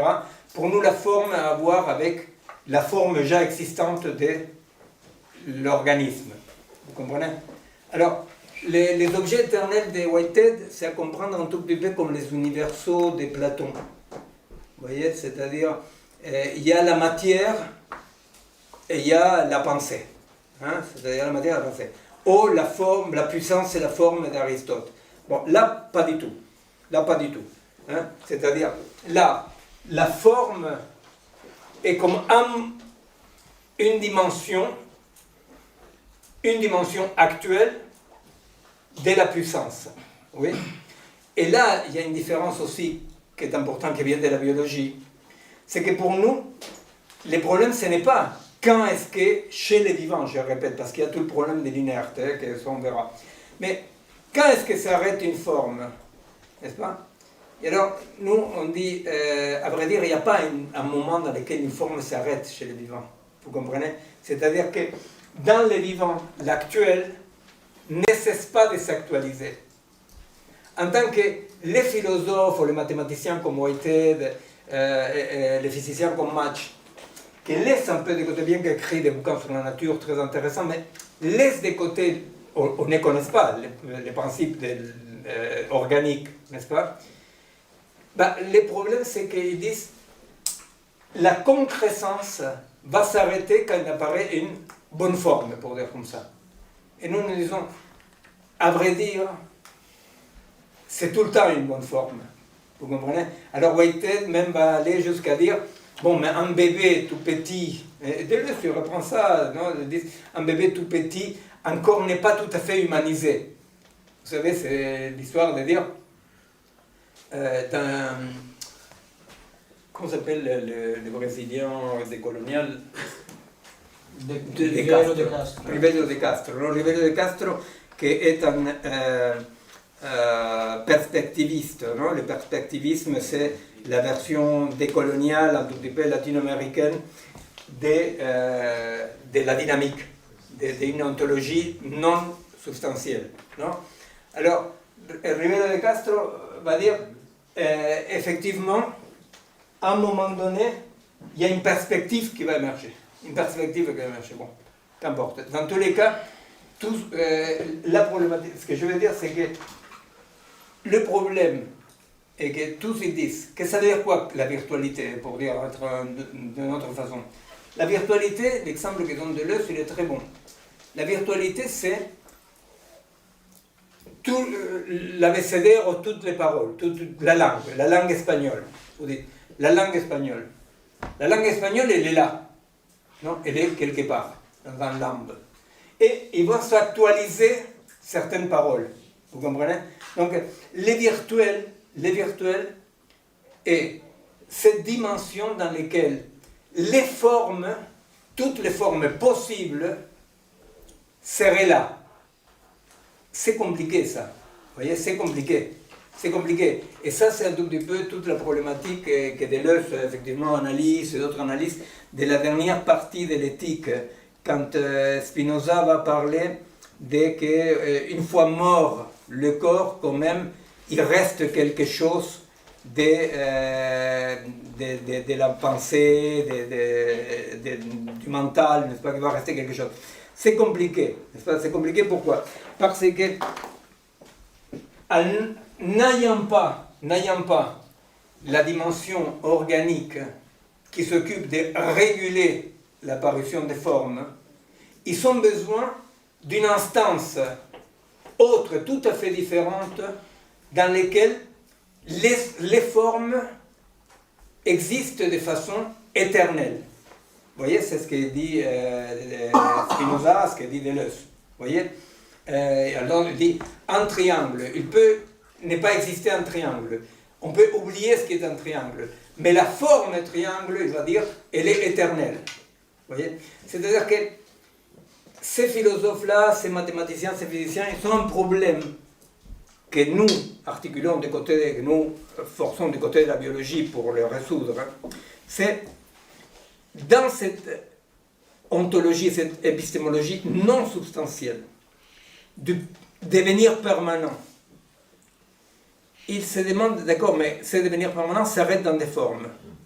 Et alors, la problématique des Deleuze, des Spinoza, des Simondon, des Whitehead, des Mach et d'autres, des Merleau, c'est-à-dire, mais ces formes-là qui à un moment donné arrêtent la concrescence, où sont-elles?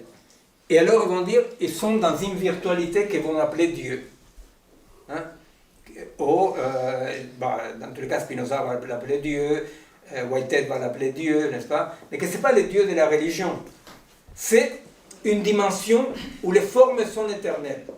Bien, moi, je crois que c'est là où il y a quand même une faiblesse qui est introduire un tout petit peu vraiment par une petite fenêtre ce qu'on a viré par la porte d'un point de vue moniste, matérialiste, etc., qui est quand même faire appel à une instance qui ne fonctionne pas comme le reste de la dynamique existante. Vous comprenez? C'est-à-dire qu'ils ont besoin, ces auteurs, qui sont non-auteurs, hein, c'est-à-dire, en tout cas, nous, on s'inscrit dans la lignée, eh bien, mais ils ont besoin d'une dimension qui fonctionne d'une façon tout à fait différente que la concrescence, n'est-ce pas?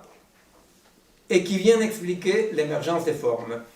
C'est que, la prochaine fois, on va continuer là-dessus, eh bien, c'est que là où nous appelons à la biologie, c'est là où nous travaillons dans la singularité du vivant, etc., depuis plus de 30 ans, eh bien, c'est pour dire, effectivement, nous pouvons comprendre tout dans un devenir dans lequel la forme actuelle n'est pas autre chose qu'une actualisation.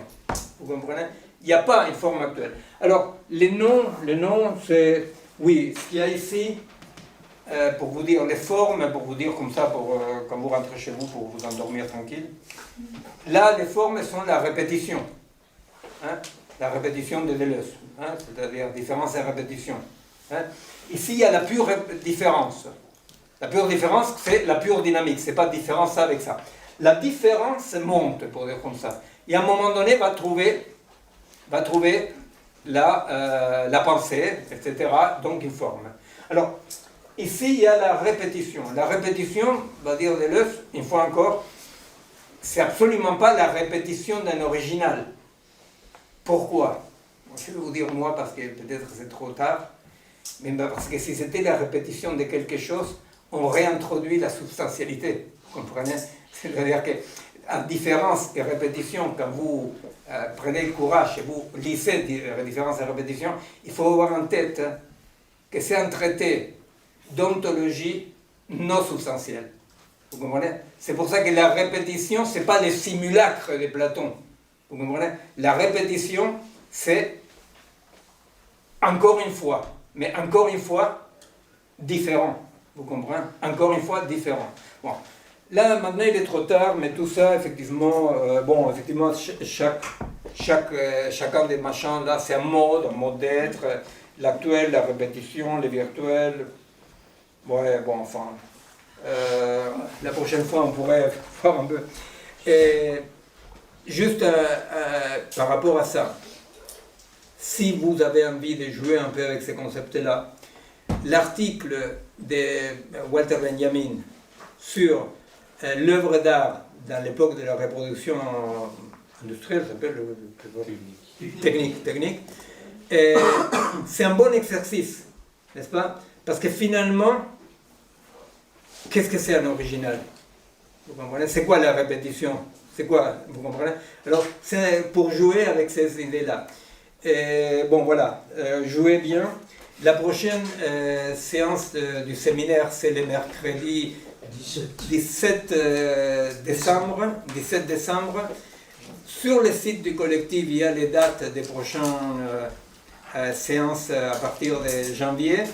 Et une fois encore, vous pouvez nous écrire vos questions, vos demandes, vos interventions, vos critiques, vos éloges, en vous inscrivant au site du collectif malgré tout. Voilà, bonne soirée. C'est dur,